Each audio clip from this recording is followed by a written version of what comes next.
Why you wouldn't last a day in ancient Persia and more. Step back into the dust and glory of the Persian Empire, land of monumental palaces, ruthless bureaucracy, fragrant gardens, and unforgiving deserts. This 2-hour historical journey will lull you through the hardships of daily Persian life, the rise of imperial giants like Cyrus and Darius, the arcane mysteries of Zoroastrian fire temples, and the gilded routines of royal satraps. Welcome to Iran before it was Iran, harsh, beautiful, and deeply human. Chapter 1. Why you wouldn't last a day in ancient Persia. Part 1. Dust and barley at dawn. The first light of dawn creeps through the cracks of your mud brick home, staining the dusty walls with the faintest gold. You're awake before the sun fully rises, not by choice, but because the clatter of sandals on stone and the shouts of foremen already echo through the narrow alleyways of Persepolis. Your home is a small, 2-room dwelling shared with your extended family. There are no windows, no doors, just a linen curtain and the constant hum of heat and dust. The floor is hard-packed earth, and your bedding is a worn woolen mat that still smells faintly of goats. You sit up slowly, wiping the sleep and sweat from your face. There's no time to linger. The laborer's roll is taken just after sunrise, and missing it means forfeiting your rations for the day. Breakfast, if you can call it that, is the same every morning, a bowl of barley porridge thickened with a touch of salt and whatever leftover dates or dried onions can be scrounged. You eat it with your fingers, crouched in silence beside your younger brother. The air already feels heavy, and it will only grow worse as the sun climbs. Your tunic is coarse linen, wrapped at the waist by a faded cord. You tie a scrap of cloth over your mouth and nose to block the ever-present dust. Outside, the sounds of livestock and shouting grow louder. It's time to report to the stone yard, where your assigned work crew is assembling under the watchful eye of a whip-wielding overseer. You work for the Empire, though the Empire does not know your name. Your labor contributes to the vast construction of palaces, terraces, and statues that will bear the seal of kings and the stories of gods. But you will not be remembered in those carvings. Your job today, like most days, is to haul large river stones from one end of the site to the other. The stones are slick with algae, and your shoulders ache beneath their weight. You do this in silence. Talking, resting, or faltering earns a sharp rebuke or a strike with the rod. One man in your group once spoke back, he never returned. You do not ask where he went. As the sun nears its peak, the labor slows slightly. Workers are given a short reprieve to drink and, if fortunate, to eat a handful of lentils or dried fruit. There is no shade. You sit on your heels and watch the city breathe, merchants haggling in the distance, soldiers polishing bronze, nobles carried in litters flanked by eunuchs and parasols. Their world is not yours. Their tunics are dyed and soft, yours is stiff with sweat and sand. Their bread is thick and rich, yours is hard and rationed. Their water is cool and clear, drawn from deep cisterns, yours is lukewarm and metallic, fetched from public wells. You are a small piece of a grand machine, and though you see the wheels turning, you are never allowed to touch the gears. The afternoon brings more labor and more heat. Your muscles burn with fatigue, but stopping is not an option. Blisters have opened on your palms. You tie scraps of cloth around them and continue. The overseer watches you with indifference. He doesn't care if you finish the day with bloodied hands or sunstroke. What matters is the quota, the load, the pace, the rhythm. The empire thrives on rhythm. The scribes will mark it, the stewards will report it, and the palace will rest upon it. And you will keep walking. By dusk, your body is numb. The workday ends not with a bell or call, but when the last shadow disappears behind the stone walls. You shuffle home, avoiding eye contact with the soldiers at the post. Your sandals are torn. Your mouth is dry. And yet, the thought of food almost makes you sick. Back home, your mother hands you a strip of dried goat meat and a cup of warm beer. It is more than most have, and still you chew it without joy. You collapse beside your mat, the dust of the day clinging to your skin. In the silence, you hear the night wind whistling through the alleys and the distant chant of temple prayers. You stare at the ceiling and think of nothing at all. You've survived one day. But tomorrow comes again. Part 2, beneath the whip and wheel. You wake again before the sun, though you feel as if you never truly slept. The aches in your body have settled into your bones, and your legs are stiff with the kind of pain that doesn't fade with rest. Your eyes open not to silence or comfort, but to the coughs of your brother, the soft rustle of your mother stirring embers back to life, and the low murmur of the neighbors already rising. In this part of Persepolis, rest is not a reward, it's a threat. Linger too long and you're left behind. Move too slow, and you're singled out. Everyone knows someone who vanished for less. You chew on a crust of yesterday's flatbread. It's hard and dry, but it dulls the edge of hunger. Your mother tries to give you a few dried apricots wrapped in cloth, her own portion, you know, but you shake your head and press the bundle back into her palm. You don't have the energy to argue, and neither does she. You pull on your tunic, still damp with yesterday's sweat, and step out into the thin morning light. The street smells of animals, ash, and clay. Workers like you emerge from every doorway, men and women, young and old, some barefoot, others limping. It's a procession of the forgotten, each clutching tools or water skins, all heading to the same destination.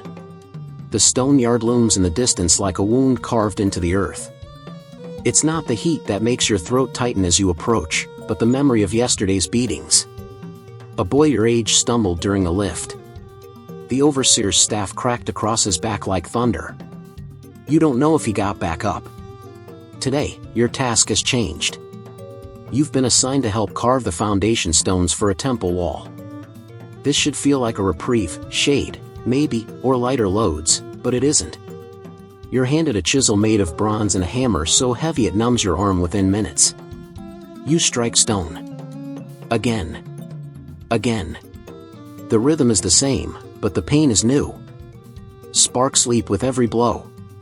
Stone dust stings your eyes, dries your lips, clogs your nose. There's no room for complaint. The man beside you has lost 2 fingers to a bad swing, but he keeps working. The hours blur. Somewhere in the distance, you hear music, a noble's procession, perhaps. You imagine silk robes brushing polished floors, gold bangles clinking on wrists that never worked a day. It's a different world, but it exists just steps away. You are surrounded by greatness, monuments, columns, palaces, but you have no part in it. You are the hands, never the name. A brief midday break offers a mouthful of warm lentil mash and a clay cup of watered beer. You sit in the shadow of a scaffolding plank, letting your arms hang loose. The other workers speak little. Some sleep with eyes open. One man mutters to himself and rocks back and forth. You don't ask what he's seen. You've learned not to ask. Then the horn sounds, sharp and cruel, and it's time to return. The afternoon sun has turned the air thick and sharp. You resume your post and feel your skin blister under the heat. You strike the stone again. And again. Your hands are shaking now, but the overseer's gaze is cold and unmoving. No one wants to be the one he walks toward. By late afternoon, the cuts on your palms have reopened. You wrap them with cloth and keep going. The sweat burns in your wounds, but you've stopped caring. The only thing that matters is making it to dusk. You count the blows in your head, 1, 2, 3, like a prayer or a curse. When the light fades at last, you drop your tools and limp home, your head low, your body numb. You pass by a shrine and nod your head toward the flame flickering within. You do not have the strength to kneel. The gods, if they watch, are distant and silent. At home, your mother greets you with a touch to your shoulder. No words. She knows. You eat what you're given, stale bread soaked in goat milk, and fall onto your mat like a dropped sack of grain. Your arms twitch in your sleep. You dream of stone, of falling, of eyes watching from high balconies. When you wake, the sky is still dark. And you begin again. Part 3, in the shadow of the empire. There is a sound in Persepolis that never stops, not wind or footsteps, but something deeper. It is the sound of labor, the thud of mallets on wood, the grinding of stone against stone, the constant coughing of dust-choked lungs. It's not loud, not like the noise of soldiers or markets. It's more like breathing, endless, rhythmic, exhausting. and you are part of that breath, drawn in and out of the Empire's lungs like so many others who will never be remembered. This morning, the air is cooler than usual, and that gives false hope. A breeze stirs the dust along the path as you head out, but it carries no relief. Only more grit in your eyes and throat. You pull your headscarf tighter. Your muscles scream with every step, but no one cares. Your father once told you that the Persian Empire doesn't bleed, but it drinks. It drinks youth, sweat, and silence. And it is never satisfied. Today you're sent to the far edge of the construction yard, where the unfinished outer walls of the new Apadana palace stretch like the ribs of a great beast. These walls are meant to last forever, each stone chiseled with the names of kings and the records of conquests. What you do today might help shape that legacy, but you will never know it.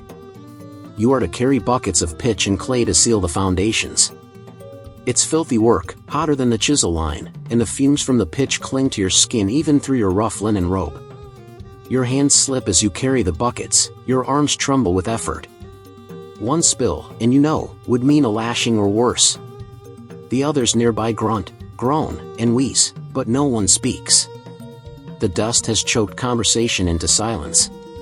Above you, high on scaffolding, you glimpse a scribe sitting comfortably in the shade, holding a wax tablet. He watches and writes. You wonder what he sees. Surely not your pain. Maybe he records how many loads you carry, or how long you rest, or whether your work justifies the barley you receive. A nobleman passes by in a litter, carried by 4 strong men whose calves ripple with strain. His robe is crimson and lined with gold thread, his hair oiled and curled. He doesn't look down. Why would he? You are dust. You are meant to be beneath him. You wipe your face with your sleeve and keep walking. The pitch burns your nostrils and seeps into your skin. You want to cry, but the tears would mix with the sweat and sting your eyes. When the sun reaches its highest point, the work pauses briefly. You huddle with a few others beneath the crude shade of a stack of bricks. Someone shares a scrap of cheese, someone else passes around a gourd of sour milk. You take a sip and grimace, but it's something. One man, older than the rest, speaks softly about a rebellion he once heard of, somewhere far to the west. A province that rose up and burned a governor's home.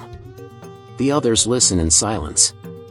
Not because they believe it, but because stories are the only rebellion still allowed. Then the horn calls again. By the time the sun begins to descend, your shoulders are numb. You've stopped feeling the weight. Your robe is stiff with pitch and sweat. You think about nothing now, just one foot in front of the other. One bucket more. One task closer to the end. Back home, you don't even speak. Your mother lays a hand on your arm as you enter. That is enough. You scrape the worst of the pitch from your skin using a reed blade and rinse your hands in a cracked bowl of water. The black stain remains. There is a piece of flatbread with herbs waiting for you. A gift. You eat it slowly, eyes half closed, and lie down as the stars begin to blink into view. You hear music somewhere far away, the pipes and drums of a noble feast, maybe, or a temple celebration. It feels like another world. You have no strength to dream. Sleep is not rest, but a retreat. And morning always finds you. Part 4, Tools of Clay and Bones of Dust. The next morning arrives with a gust of dry wind and the scent of heat that hasn't even begun yet. You wake with your mouth parched and your muscles locked in quiet protest. But there's no time for pain. The city moves, and you must move with it. The stillest thing in Persepolis is the stone under your feet. Everything else, people, animals, tools, shadows, is expected to serve the rhythm of labor. You're sent today to help the masons. It's better than pitchwork, but only by degrees. You're not a mason yourself, of course. That would require training, lineage, maybe even patronage. You are a bearer, a go-between, a boy with a basket. The masons speak little to you, except when they need something, water, a chisel, more mortar. Then the words come sharp and impatient, as if you're made of stone yourself. But still you obey, because their hands hold the real tools. Yours are just for carrying. The stone they work with today is veined with green, imported, expensive, destined for some noble's private chamber. You touch it once, quietly, in awe of how cool it feels, even in the sun. One of the masons sees and slaps your hand away. You nod and step back, ashamed, but not angry. The stone is not yours. Beauty is not yours. You spend hours fetching lime and water from the mixing pits, dodging carts and cranes and donkeys as you go. The dust rises with every step, sticking to your skin, your hair, your lungs. You learn to walk quickly, to hold your breath when the wind stirs, to avoid eye contact with the foreman. You learn to listen for the different sounds, the chisels tap, the wheels creak, the sudden hush when someone is hurt. Around noon, a young man working beside you trips over a rope and slices his palm on a shard of pottery. The cut is deep and blood pours onto the stones. You freeze. So does everyone else. The overseer approaches like a cloud rolling in from nowhere. He doesn't shout. He doesn't ask questions. He just watches as the man tries to stand, his hand trembling. Then he nods once and walks away. The man is led off. No one speaks of him again. You wonder where he goes. You've heard rumors, temporary healing tents, or worse, the refuse camp beyond the wall. Those who can't work don't eat. Those who don't eat don't last. Your mother says not to speak of such things. But how can you not? Every step you take feels like it might be your last before you're the next one limping away, nameless. That afternoon, you're assigned a new task, sharpening broken tools at the forge outpost. It's hot, but at least you're alone, crouched beside a fire pit with a stone and a wet cloth. The iron tools are worn and chipped. Some were probably broken by hands just like yours. As you work, you hum under your breath, a lullaby your mother used to sing when you were smaller and didn't yet understand what it meant to live for the Empire. You don't sing aloud. Even sounds must be earned. You don't know what time it is when the shadow of the mountain begins to fall across the city. All you know is your basket is empty and your arms no longer respond with strength. You stand in a daze, the dust of your day dried into patterns on your skin like scales. You return your tools to the handler. He doesn't thank you. You don't expect him to. Back home, your brother has lost his voice from coughing. He tries to help your mother boil water, but his hands shake. You take over silently. She touches your shoulder and thanks. That's all. There are no words wasted in this household. You eat a stew of lentils and bitter greens and close your eyes as the night wind brushes against the curtain. You think of the green veined stone. You wonder who will stand on it in sandals of silk, whose laughter will echo in that finished room. You won't see it. But you carry the weight. You always carry the weight. You dream of being stone. Part 5, Bread and Burden. You wake before the sun not because of habit, but because of noise, low voices outside the home, the sound of sandals scraping dry soil, a neighbor arguing with someone unseen. Your eyes open into darkness, but your mind is already alert. The city is restless this morning. Something has happened. Your mother tells you in hushed tones as she ties her scarf, one of the grain caravans from the Zagros hasn't arrived. That means fewer rations at the storehouses. Less barley. Less bread. You nod, but you already knew. You could feel it in your stomach yesterday. And the day before. When you arrive at the labor ground, the lines are longer than usual. Workers press closer to the tally scribes, hoping they won't be passed over. A man 2 rows ahead is denied his measure of grain, something about a missed task last week. He doesn't protest. He just stares, steps back, and vanishes into the crowd. You tell yourself you'll eat later. You often do. Today you're sent to the southern terraces to help with wall plastering. The job itself isn't the hardest, slathering layers of lime and ash mixture over rough stone, but the smell is strong and the paste burns your skin if you touch it too long. Your arms ache from lifting buckets of mixture up the scaffold steps. The stairs are narrow, and the wood creaks under every step. You've seen a man fall from this height before. The overseers didn't stop the work. They dragged the body to the edge and told the rest to carry on. You glance at the horizon. Somewhere beyond those low hills lies the royal road. They say messengers ride it day and night, changing horses at each post. The King of Kings can send word across the empire in a week, faster than a leaf falling from a rooftop. But no message ever comes to you. No rider ever stops at your doorstep. You live inside the belly of the empire, but it has no voice for your name. A noblewoman passes the site near midday, her litter shaded with dyed silk and ostrich feathers.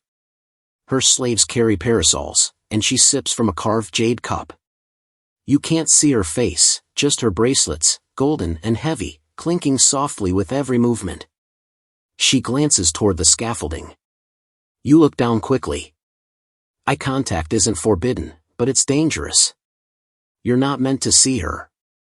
You're meant to make her world seamless.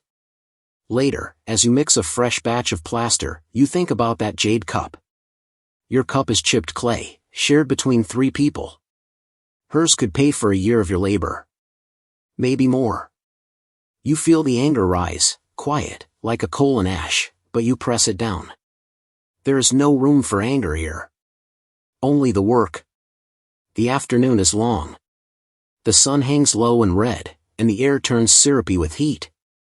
You slip once and spill plaster on your tunic. It crusts like ash. You scrub it off with sand and spit. By the time the whistle blows to end the day, you can barely lift your hands. You're dizzy with thirst, but the nearest well is dry and the next one is 20 paces too far. You decide to wait until home. On the walk back, you pass a man chanting a Zoroastrian hymn in the street.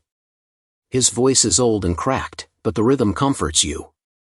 Good thoughts, good words, good deeds, he whispers to no one in particular. A few people nod.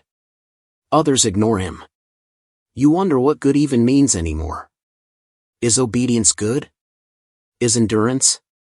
Or is survival enough? At home, your mother has boiled wheat into a paste and added wild herbs to sweeten it. She serves it with a piece of flatbread so thin you can see through it. You chew slowly, letting each bite linger. Your brother asks if the caravan will come tomorrow. You say yes, though you don't believe it.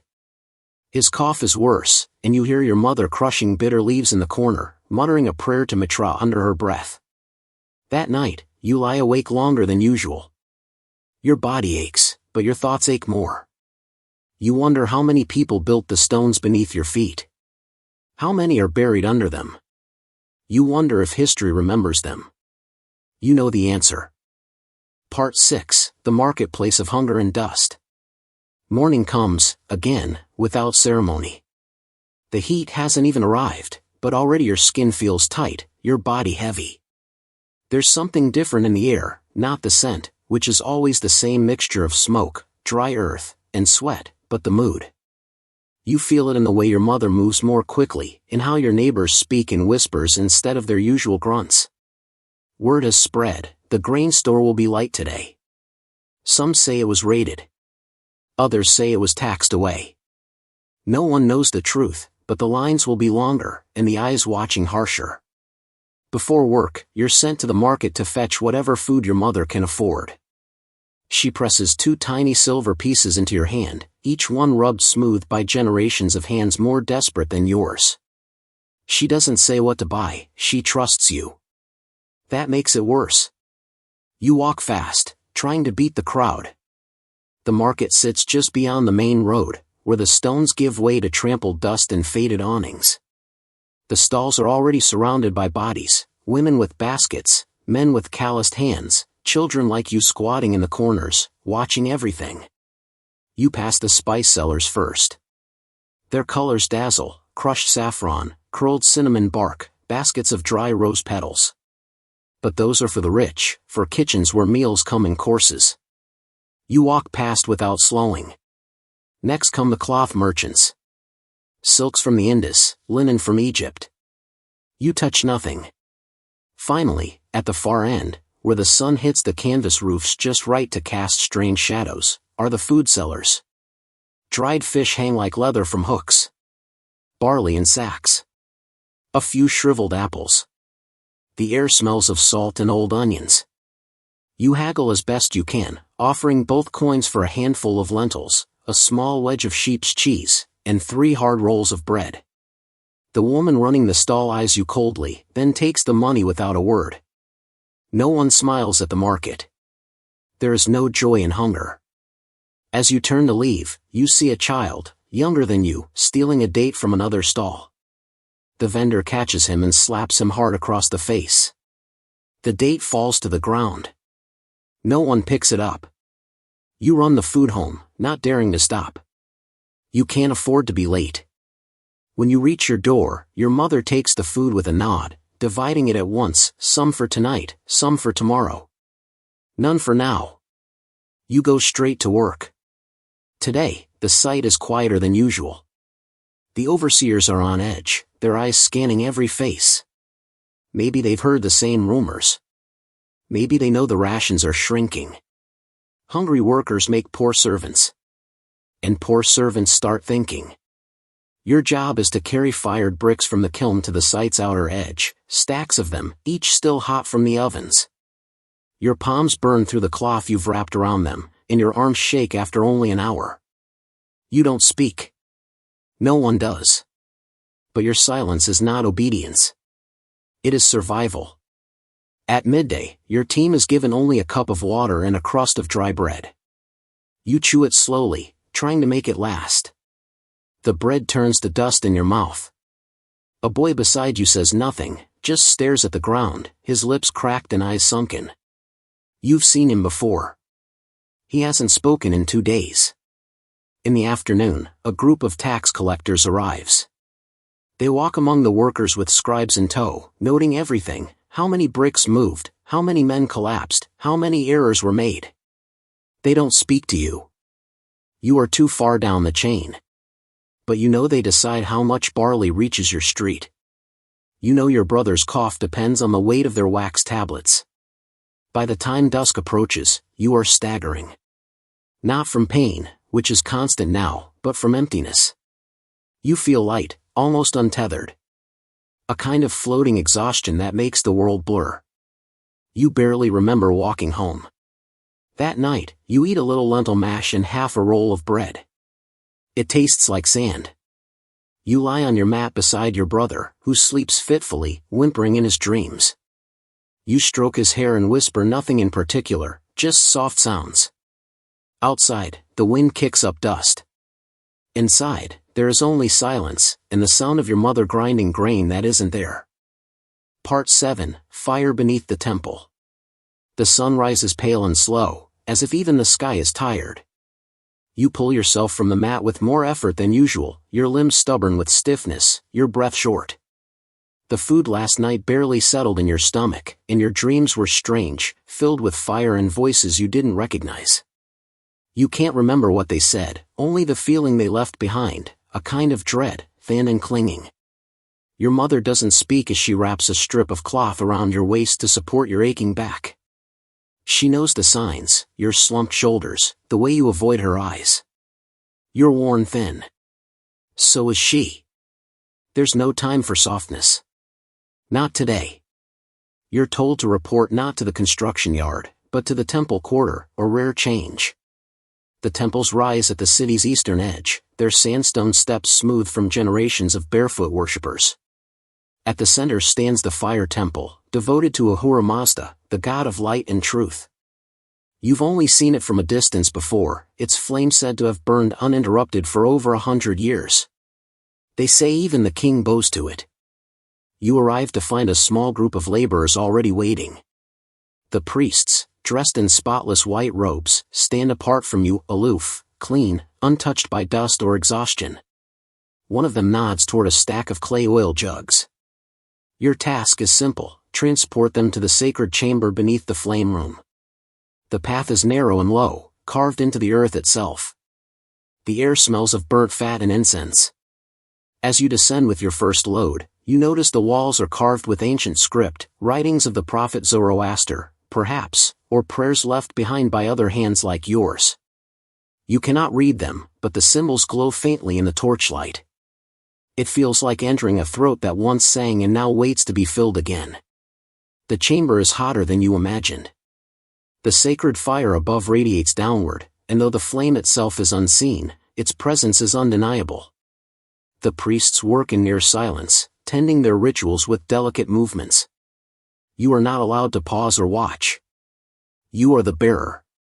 You carry the oil, set it down, bow, and leave. And yet, you feel something here. Not fear exactly. More like exposure. As if the fire knows you. As if it sees the days when you wanted to steal, the nights you cursed your labor, the hunger you buried beneath obedience. You walk more carefully on your second trip. You avoid the gaze of the priests. By midday, the jugs are gone, and your new job is to scrub the outer stones of the temple courtyard with a rag and a basin of salted water. You kneel and rub until your hands sting, then dip them again, and scrub more.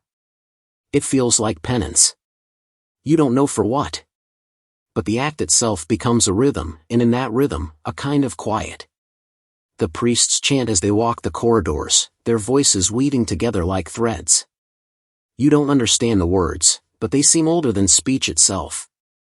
You wonder if they feel hunger the way you do. If they've ever hauled bricks with bleeding hands. Probably not. But they serve something too. Their god is fire. Yours is survival. Late in the day, a young priest approaches and hands you a roll of fresh bread. You freeze, unsure if it's a gift or a mistake. He only nods and turns away. The bread is soft. Still warm. You press it to your lips but don't eat, not yet. You hide it in your tunic, wanting to share it with your brother. For a moment, you feel something close to hope. Not joy. Not comfort. Just a flicker. A flame. That night, back home, you break the bread into 3 pieces. Your brother's eyes light up when he bites into it, and your mother's silence is heavier than any prayer. You don't tell them where it came from. You just watch the flame in the oil lamp and think of the fire beneath the temple. Not sacred, perhaps. But still burning. Part 8, The Weights of Silence. The sun is already high by the time you begin walking. Not because you've slept in, no one in your quarter dares sleep beyond dawn, but because today, you've been sent to deliver a message. Not as a scribe, or even a messenger in the proper sense. Just a runner. A boy whose feet are faster than most. One of the work overseers handed you a sealed wax tablet and pointed toward the citadel walls. No explanation, no praise. Only a sharp glance and the unspoken threat of punishment if it's late or dropped. You don't ask what's written inside. It's not yours to know. But the tablet is heavier than it should be. Not in weight, clay is light when dry, but in meaning. You can feel it pressing through your fingers like the heat in the ground. Something important. Maybe an order.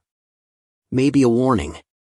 You walk quickly through the outer city, past workshops and animal pens and shaded streets where sellers push dried figs and cracked pottery. The smells shift with each turn, sour milk, burning hair, crushed thyme. You move through it like a fish in a current, eyes down, legs steady. When you reach the wide stone path leading to the palace gate, your breath quickens. The guards there are taller than anyone you've seen, faces stern beneath polished bronze helms. Their spears don't waver. They let you through only after inspecting the seal. You don't meet their eyes. Inside, the world is different. The palace court is all symmetry and stillness, paved with stones so clean you feel ashamed of your sandals. Palm trees sway in measured rows. Fountains whisper in quiet corners. You glimpse figures in fine robes, scribes, stewards, noble cousins of governors, none of them looking hurried, none of them looking tired. You are directed to a scribe's alcove near the Hall of Columns. The man there is soft-faced, clean, dressed in pale blue linen. He takes the message without a word and breaks the seal with a thin bronze stylus. You remain standing as he reads. His eyes narrow, and he makes a sound, a short breath through the nose. Then he waves you away.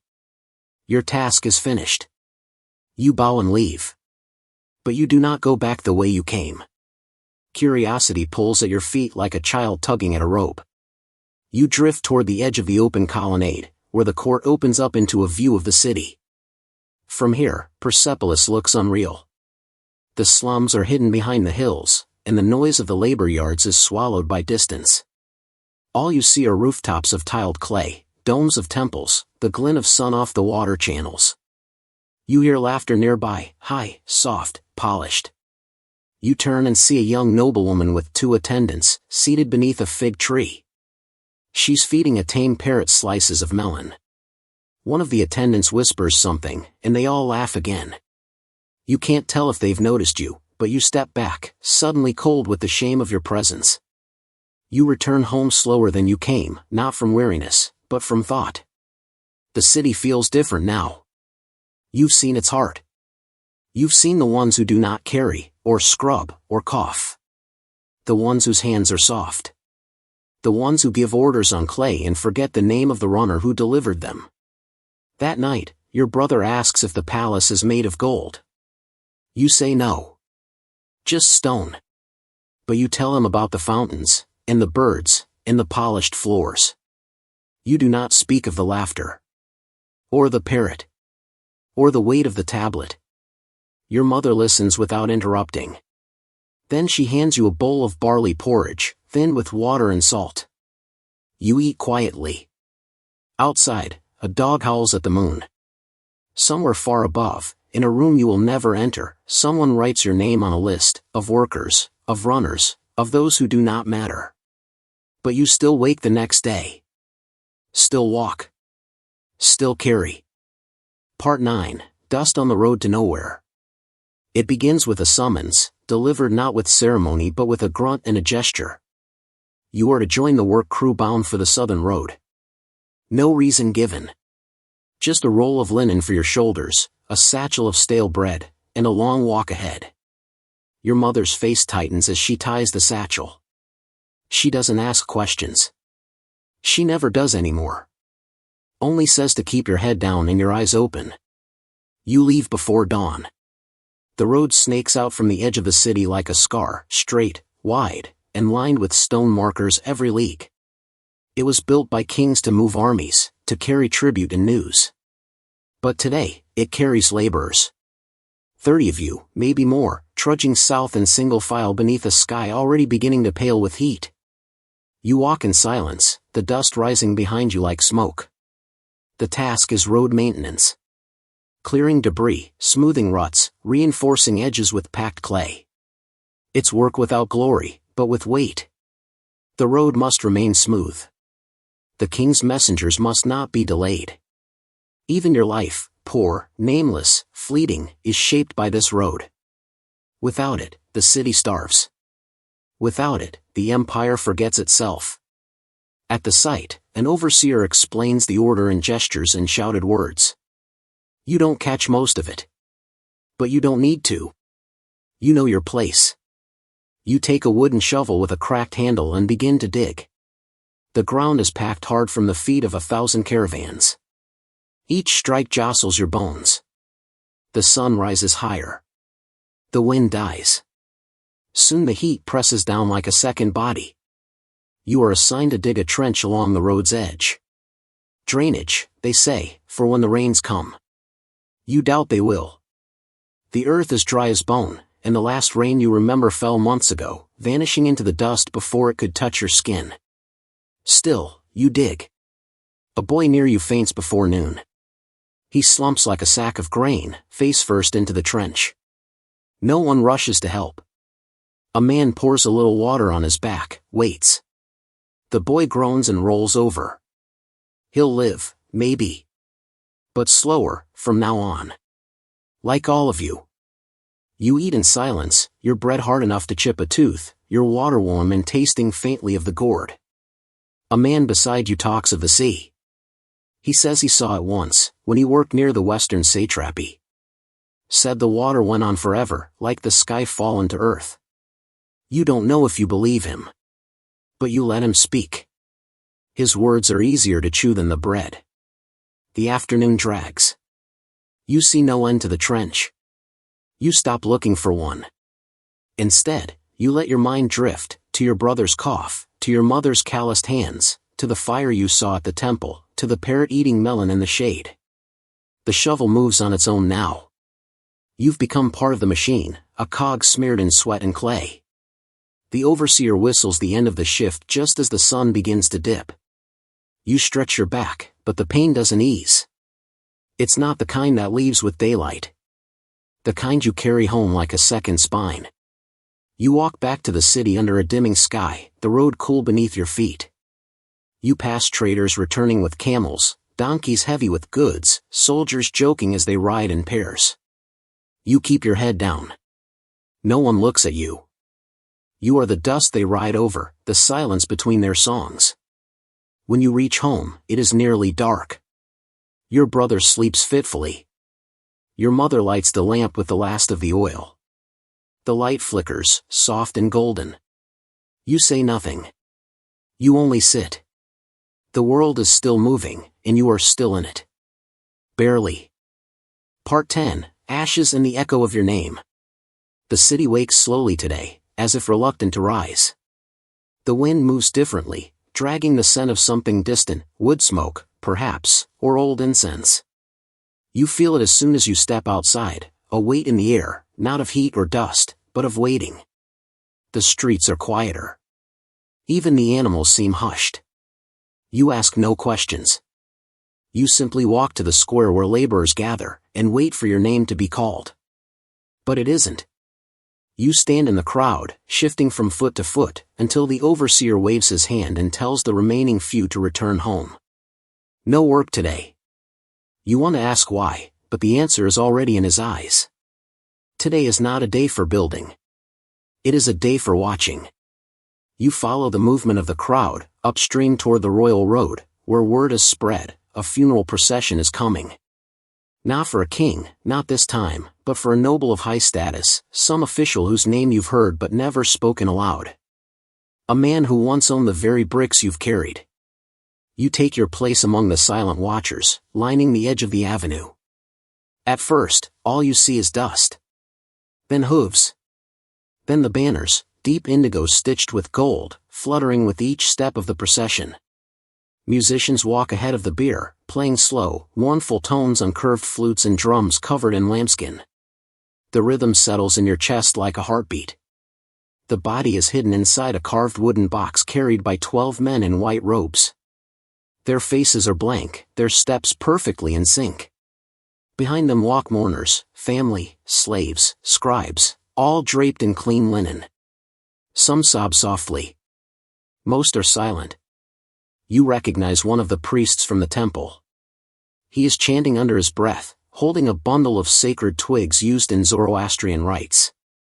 You know enough to understand this: fire will return him to ash, and the ash to memory. The procession continues on toward the Dakma, the Tower of Silence, beyond the city's edge. You cannot follow. No one of your class may enter that place. There, the corpse will be laid atop the tower, exposed to sun and birds. A return to the sky. A clean death, untouched by earth or flame. The gods forbid contamination. Even in death, there are rules. You stand there long after the banners vanish. The music lingers in your ears. You wonder what the man inside the box was like. If he ever walked these same streets. If he knew the pain of calloused feet. If he ever carried anything heavier than his own name. When you finally turn away, you feel smaller. Not just in body, but in story. You are a boy without a statue, without a lineage, without even the illusion of permanence. Your death will come differently. Quiet. Unmarked. A slip between the stones. But as you walk home, something else stirs beneath the grief. A kind of defiance. The man in the box had power, yes. But he never mixed plaster in the heat. He never shared a roll of bread with his brother in silence. He never felt what you felt. And when the wind forgets his name, it might still carry yours, hidden in the breath of another boy, one who wakes in a city that remembers. That night, your mother sings an old lullaby, one she hasn't sung in years. Your brother, eyes half closed, mouths the words beside her. You lie still and listen, letting the melody cover you like a blanket. For a moment, there is no empire. No work. No hunger. Only the breath between verses. Only the fire in your chest. Only your name, spoken nowhere, remembered everywhere. Chapter 2, The Rise and Legacy of Cyrus the Great. Part 1, Born from Ashes and Stars. Long before he was called the Great, long before scrolls remembered his justice or armies feared his shadow, Cyrus was simply a boy, small, alert, and half-forgotten in a world ruled by older names. His cradle was not a golden throne, but a place of caution and concealment. His father was Cambyses, king of the modest but proud Persians of Anshan, and his mother, Mandane, a Median princess with the blood of empires in her veins. But Cyrus was not raised in courtly warmth. He was born into tension, under a sky that watched closely. The world at that time bent to the will of Astyages, the Median king, Mandane's father. His power stretched far across mountains and plains, and his dreams were sharp with paranoia. The stars above him whispered of danger. One night, they spoke of a child who would rise from his bloodline and bring his kingdom to ruin. That child would be born of Mandane. So, Astyages did what kings often do when fear outweighs love: he chose cruelty. He ordered the baby, his own grandson, to be killed at birth. A loyal servant, Harpagus, received the order, but his heart failed him. He passed the task to a shepherd instead, a man named Mithridates, who had just buried his own stillborn son. The swap was quiet, the lie convincing. The king was told the child was dead. And so, beneath a sky thick with prophecy, Cyrus lived, not as a prince, but as a herder's son. His early years were shaped not by silk and ceremony, but by wind and stone. He learned to walk on uneven hills, to track sheep by starlight, to warm his hands on a fire of dung and thorns. He did not know yet what blood ran in his veins, nor that his birth was a ripple threatening a kingdom. But there was something in him, even then. A steadiness. A kind of golden gravity. Stories later told that when Cyrus played with the village children, he always took the role of king. They followed his orders not out of fear or pretense, but because his voice carried weight. When they built forts of clay and reeds, it was his that stood the longest. His games were not games.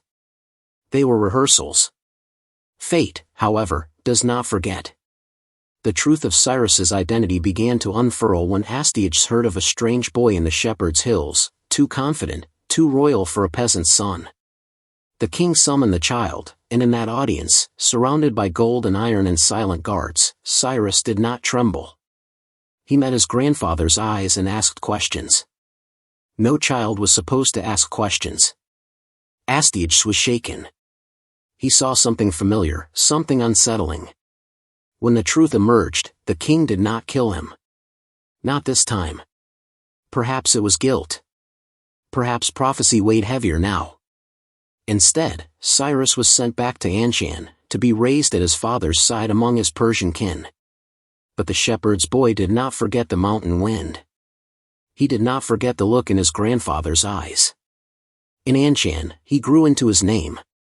He studied languages: Median, Elamite, Aramaic. He learned how to ride and command. He learned the sacred laws of the land, and the ancient hymns of truth.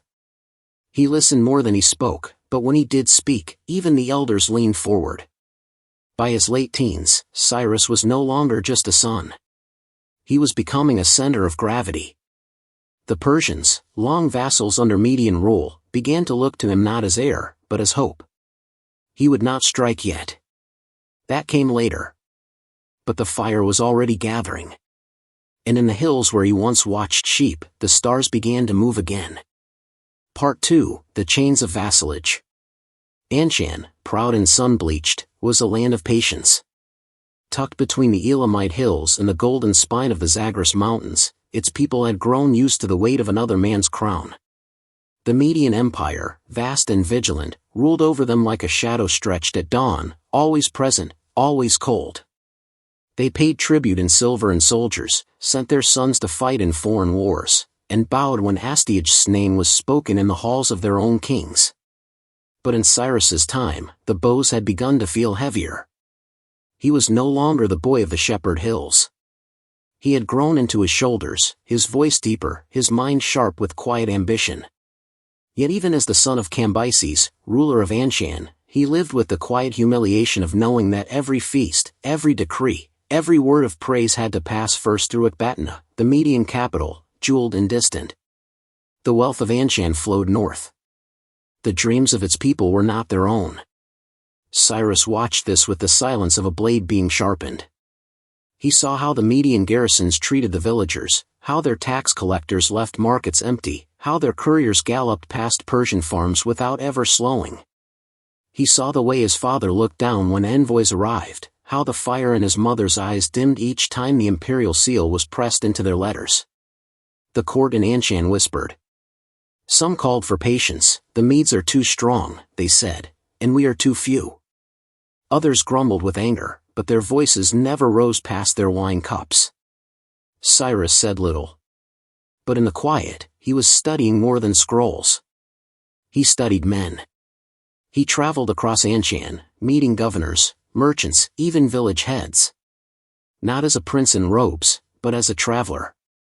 He asked questions and listened to answers that older men had ignored for years. What did they need? What did they fear? What did they hope for that the Medes could not give? He learned of forgotten battles and sacred groves. Of hungry winters and foreign gods. He learned where loyalty lived, and where it had begun to fade. Meanwhile, in Ecbatana, Astyages grew older and his rule more brittle. His court was gilded, but within it, cracks had begun to show. His nobles argued. His generals whispered. And Harpagus, the man who once defied him to save a child, was still there, still serving, still remembering. It was Harpagus who sent Cyrus the first letter. Coded, of course. Buried in a hare's belly, carried by a peasant, opened only by firelight. In it were words that shifted the world. You have friends. You have more than you think. Cyrus read it twice. Then again. The shepherd's boy felt something stir, a wind not from the mountains, but from the future. But rebellion is not kindling. It is not sparked by anger alone. It must be built, quietly, patiently, like a fire meant to last through the night. He met with nobles in secret. He trained his men not just in war, but in unity. Persians, Elamites, mountain tribes, all taught to see themselves not as pieces under Median rule, but as the root of something greater. He offered not rage, but vision. Not vengeance, but a future. And so, the chains of vassalage began to rust. No horns were blown. No banners unfurled. Not yet. But in the courtyards of Anshan, men stood a little straighter. Women sang old songs with new fire. And Cyrus, still young, still quiet, watched it all with the eyes of a man already standing on the edge of history. The war would come. But first came the waiting. And the wind. Part 3, When Silence Breaks. It began not with a trumpet, but with a tremble. Not in the ground, but in the hearts of men. In whispered conversations in wine-soaked courtyards, in messengers who rode faster than they should, in servants who dared speak the name Cyrus with a little more pride. The winds that once blew from Ecbatana now seemed to shift, carrying not fear, but anticipation. Cyrus had waited long enough. His father was gone, Cambyses had died some seasons before, and the throne of Anshan sat heavier on Cyrus's shoulders than anyone could have imagined. But he wore it as if it had always belonged to him. Not like the ornate crowns of Median kings, but like a yoke worn by choice. The burden, he understood, was also the power. The moment came when Harpagus sent word again. This time there were no riddles, no hidden scrolls. Just a name, Astyages, and a sentence, he no longer hears us. The old Median king, once sharp and terrible, had grown deaf to counsel and blind to danger. He trusted omens over generals, dreams over warnings. And he feared only the shadows of prophecy, not the flesh and blood prince who now stirred in Anshan. Cyrus moved. The army he summoned was not massive. Not yet. But it was bound by something stronger than coin or coercion. These were men who had tilled the same soil, buried the same fathers, and heard the same stories, the ones that told of a time when Persians stood proud before Median chains. He spoke to them not like a king, but like a brother. "You know why you stand here," he said to them in the early morning light, his voice clear beneath a sky scraped raw with pink. "Not for me. Not even for Anshan. You stand here so that your sons will never kneel." The earth answered with silence, and then with the low thrum of fists striking shields. Word of rebellion reached Ecbatana like a thunderclap wrapped in mist. Astyages flew into rage. He tore scrolls. He beat his fists against the marble of his throne.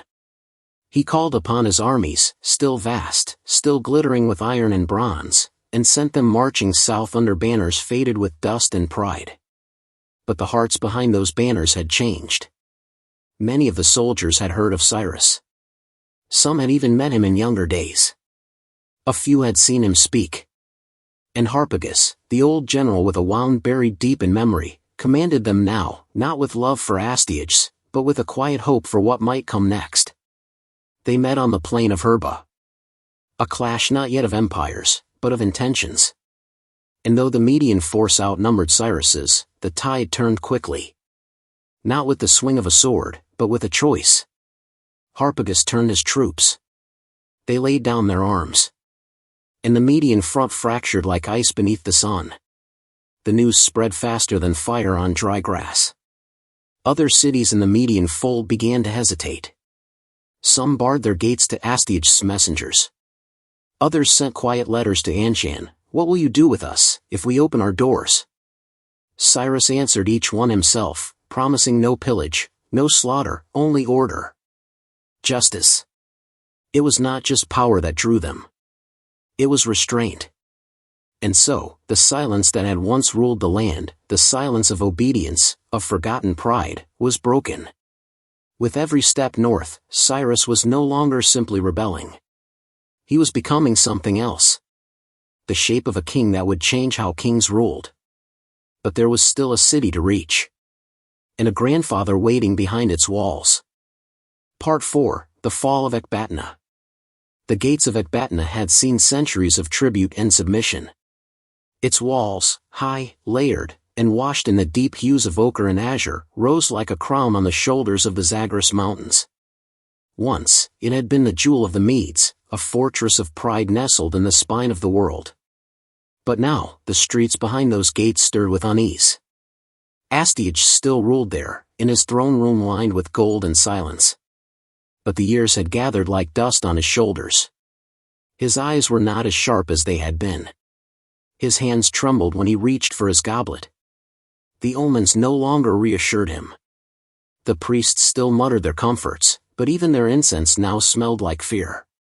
He had not imagined this. That the boy he had once ordered killed, his own blood, would march toward his gates not as a fugitive, not as a petitioner, but as a conqueror. And worse still, as a symbol. Cyrus came slowly, not because he needed time, but because he understood power. Each step toward Ecbatana was a message. Cities along the way surrendered without resistance. Governors declared allegiance before their walls could even be tested. And Cyrus accepted them not with cruelty, but with careful grace. He spared their temples. He kept their sons alive. He spoke of unity. Of a future greater than vengeance. When he reached the base of the city, the air was thin, and the people watched from behind slatted shutters. No horns announced his arrival. No siege weapons roared. Cyrus did not want to raise Ecbatana. He wanted to inherit it. Inside, Astyages faltered. His generals hesitated. Some deserted outright. His words grew louder but reached fewer ears. It was Harpagus, the old and patient, who finally entered the city unopposed, commanding soldiers who no longer belonged to the old king. When Cyrus entered Ecbatana, he did not wear a crown. He walked quietly through its avenues, watching, listening. The people stared in silence, some with awe, some with dread, most with a kind of weary hope. They had seen kings come and go. But this was something else. The boy who should have died, now walking through the heart of an empire he had once served from its margins. He did not storm the palace. He waited. And eventually, Astyages appeared, not carried on a litter, not surrounded by fanfare, but walking, old and bareheaded. His eyes found Cyrus, and in them was not hatred, but something stranger. Recognition. Cyrus bowed. He did not mock. He did not shout. He did not chain his grandfather. Instead, he spared him. Astyages was sent into retirement, watched over in comfort, allowed to fade like twilight rather than be consumed like flame. It was a choice that stunned the old nobility. Mercy was not a common coin among conquerors. But Cyrus did not seek to burn what he meant to lead. He understood that a legacy was not built from ashes, it was carved from continuity. The Median nobles, confused and cautious, soon bent the knee. They had no army left to back them. But more than that, they had no cause stronger than Cyrus's vision. He spoke not of Median or Persian, but of something larger, the unification that did not erase, but embraced. He kept the Median court traditions, adopted their scripts, honored their gods. But the power was now unmistakably his. And with Ecbatana's fall, the world shifted. What had begun as rebellion was now revolution. And in its quiet, measured wake stood a man who had redefined kingship, not by brutality, but by balance. The road ahead was long. Babylon waited. Lydia. Egypt. But in that moment, beneath the mountain sun and the soft echo of gates swinging closed, the Persian Empire had been born. Not with a scream. But with a bow, a breath, and a door left open. Part 5, The Weaver of Loyalties. After the fall of Ecbatana, the world did not erupt into chaos, it hushed. A new king stood at its center, not by sheer force, but by something rarer, restraint. Cyrus, now ruler of a realm that stretched from the Persian highlands to the shadowed halls of Median palaces, did not raise statues to his victories. He raised systems. Threads. Paths. Not of conquest alone, but of loyalty. He understood what many kings forgot, that a blade held to the throat can silence rebellion, but it cannot silence resentment. And resentment, like wind in the mountains, always finds a way through stone. So Cyrus did not govern through fear. He governed through recognition. The Medes, though defeated, were not erased. Their language remained at court, their nobles given positions in administration. Cyrus adopted their customs publicly, married into their lines, and addressed them not as conquered, but as companions. He did not ask his new subjects to forget their pasts. He asked them to trust him with their future. He traveled, not as a warlord, but as a student. In Elamite temples, he spoke softly with priests who held secrets older than kings. In Babylonian courts, he walked beneath stone lions and read the ancient cuneiform etched into palace walls. In each place, he listened first. This alone set him apart. There were rebellions, yes. Some tribes resisted. Some governors clung to the old order. But Cyrus responded with a surgeon's hand, not a hammer. He punished those who defied peace, but spared their families, rebuilt their walls, planted trees where ashes had been. He knew that the most enduring empires are not built on the bodies of enemies, but on the backs of former ones who choose, again and again, to stand beside you. He issued decrees not in one tongue but in many, Aramaic, Elamite, Old Persian, Babylonian. He sent emissaries bearing not just orders, but olive branches, tax reforms, food redistribution, the return of stolen lands. Word spread of a king who listened, who remembered names, who could recite the grievances of a city not because they served his power, but because they mattered. He was seen blessing irrigation ditches as easily as he was seen reviewing troops. He spoke to farmers and scribes, not just generals and priests. He learned which crops failed in which valleys. Which bridges had collapsed and why. He kept his court close, but his ear closer to the earth. This was not kindness. It was clarity. Cyrus knew that unity was not an inheritance, it was a craft. A weaving. And he was its weaver, pulling threads from dozens of cultures, languages, religions, and histories into a tapestry that felt strong enough to hold. He created roads, not just for soldiers, but for stories. Messengers could ride from the Indus to the Aegean, crossing lands that, weeks earlier, had not even known one another's names. Laws began to standardize. Weights and measures aligned. The empire did not erase its differences, it connected them. To the Persians, he was the father. To the Medes, a restorer of dignity. To the Babylonians, a liberator of the temples. Even to his former enemies, he was becoming something different. Not a threat. A possibility. Cyrus's strength was not in the sword, though he wielded it when he must. It was in the silence he left in his wake. The kind of silence that follows a promise kept. The kind that grows into trust. Into belonging. He did not merely win a kingdom. He held it, like water in cupped hands, by never gripping too tightly. And in doing so, the world around him began to bend. Not out of fear, but out of belief.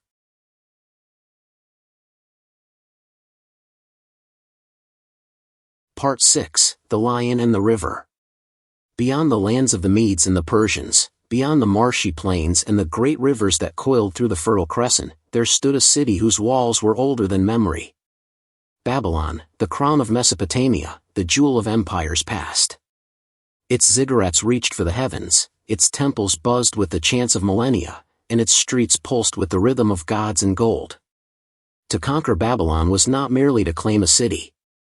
It was to inherit the weight of civilization itself. Cyrus did not rush toward it. He circled. He studied. He understood that Babylon could not be shattered, it had to be accepted.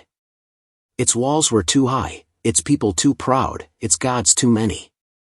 But inside those walls, something had begun to sour.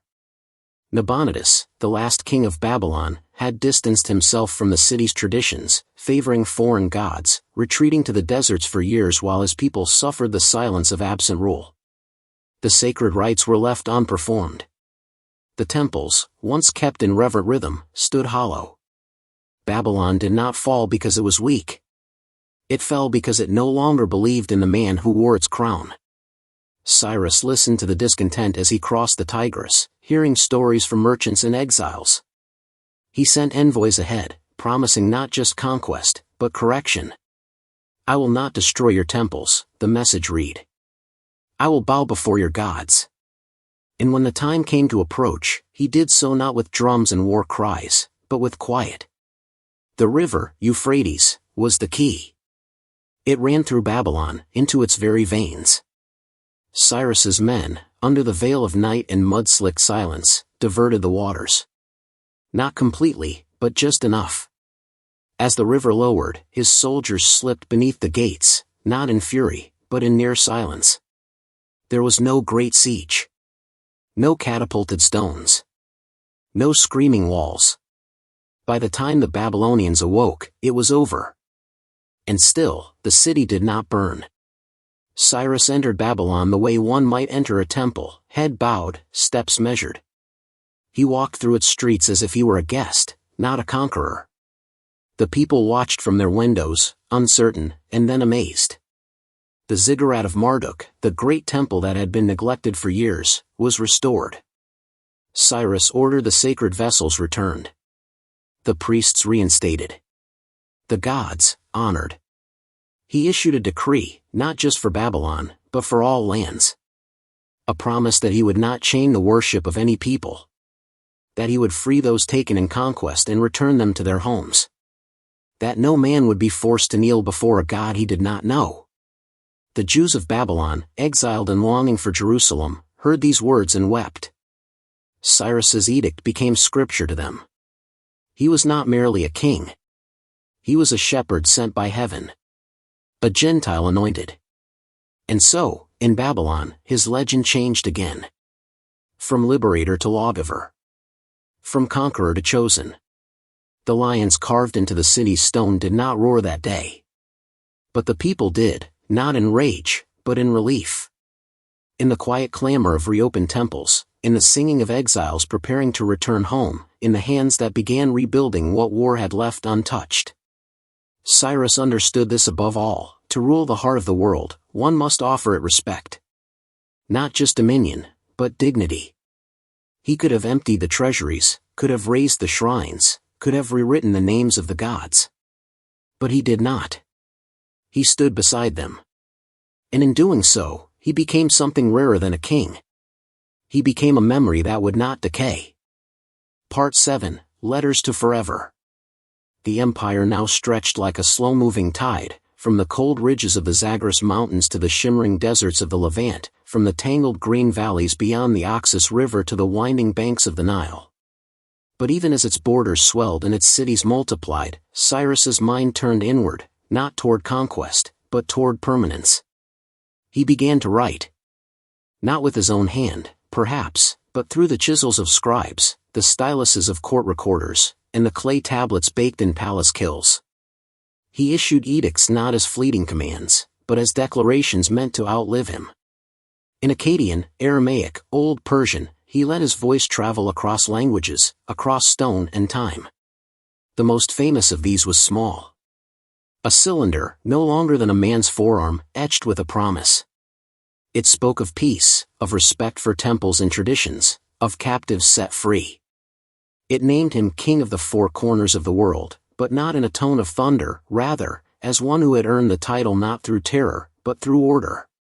This cylinder, buried in Babylonian earth, would someday be uncovered by scholars and remembered not as a tool of empire, but as one of the earliest declarations of human rights.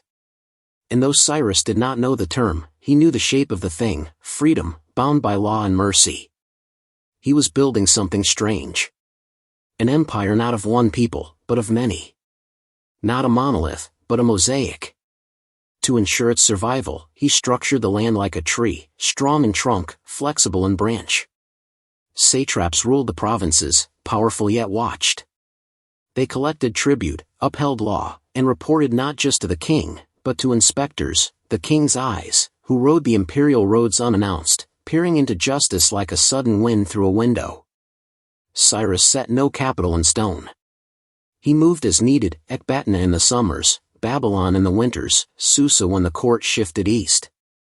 He was everywhere, and thus, belonged to no single city. A nomad's wisdom, perhaps. Never let the roots grow too deep in one soil, lest the tree topple in storm. But for all his building, he remained a man, touched by age, by loss, by the small loneliness that only kings understand. He thought often of his mother, Mandane, whose bloodline tied him to the Medes, and of his father, Cambyses, who had ruled quietly under another man's thumb. Their shadows walked with him, even in the gold-splashed chambers of Babylon.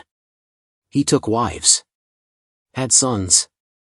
One would rise in his stead, another would fall to folly. But Cyrus never declared himself a god, never demanded divinity. He called himself servant of Marduk, friend of Ahura Mazda, guardian of order. Titles, yes, but also reflections of how he wished to be remembered, not as the storm, but as the steady hand that parted it. He met with priests and artisans, soldiers and shepherds. He asked questions no king usually asked. Are you fed? Are your roads safe? What laws bind you? What wrongs have been done? The scribes recorded answers. And in doing so, created something close to a dialogue between ruler and ruled. A whisper that traveled down corridors of clay and reed, through time itself. To rule forever, Cyrus understood, was not to remain immortal. It was to plant something that did not need you to survive. A system. A story. A name whispered not in fear, but in gratitude. And so, in palaces and caravanserais, temples and tax offices, the letters continued. Not love letters. But something like them. To an empire that had only just begun to believe in itself. Part 8, The Borders of Mortality. No empire, however vast, can outrun the shadow of mortality. Even kings, especially kings, know this. As Cyrus aged, his steps slowed, but his eyes never dulled. He had carved a legacy into the bones of mountains, into the riverbeds of Mesopotamia, into the very memory of nations. Yet the road ahead grew shorter, and his gaze, ever restless, turned eastward, toward the rising sun, and toward a final campaign. The nomads of Central Asia, wild as the wind and fierce as frost, had refused tribute. They were not cities to be negotiated with, not priests to be appeased, not satraps to be appointed. They were motion itself, on horseback, beneath stars, carrying their worlds on their backs. Among them were the Masajte, a confederation of warriors and archers who answered to a queen, Tamiris, a woman as sharp as the steel her people carried. Cyrus might have ignored them. His empire was stable. His borders stretched farther than any before him. But perhaps he saw one last lesson to teach, or one last piece of chaos to tame before death found him. So, he rode. Not with a massive army, not with great fanfare, but with the confidence of a man who had never known defeat. The campaign would not be clean. At first, he attempted diplomacy. He offered alliance, even marriage, to Tamiris. She refused, proud and wary, warning him not to mistake her restraint for fear. Still, Cyrus pressed on, luring her son into a trap with a feast and false retreat. The young prince, captured and humiliated, took his own life rather than face dishonor. And with that, the battle that followed was not one of conquest, but of vengeance. The clash with the Masajte was brutal, not in tactics, but in sheer will. There were no great citadels to breach, no walls to climb, only the relentless fury of a people fighting for the right to remain wild. Arrows fell like rain. The horses screamed. And somewhere in that dust-choked chaos, the great king fell. How exactly Cyrus died, no chronicler can say with certainty. Some say he was pierced by an arrow. Others that he was struck from his horse and trampled. Tamiris, according to legend, had his body recovered, beheaded, and dipped into a skin of blood, to give you what you thirsted for, she is said to have declared. Whether this tale is truth or poetry, no one can say. But what followed is clear, the world stood still.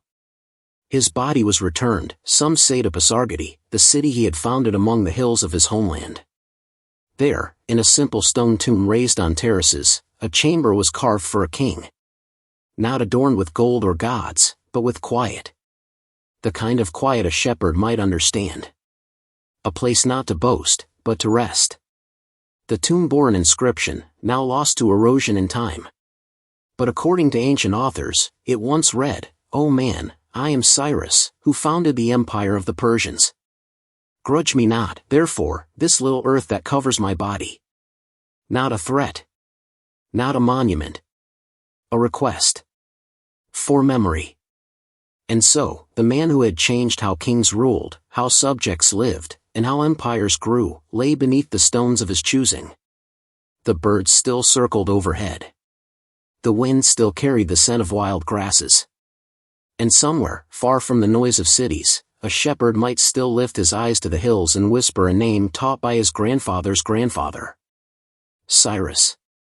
A king who had ruled not just with iron, but with imagination. Not just with decrees, but with dignity. Not just with armies, but with vision.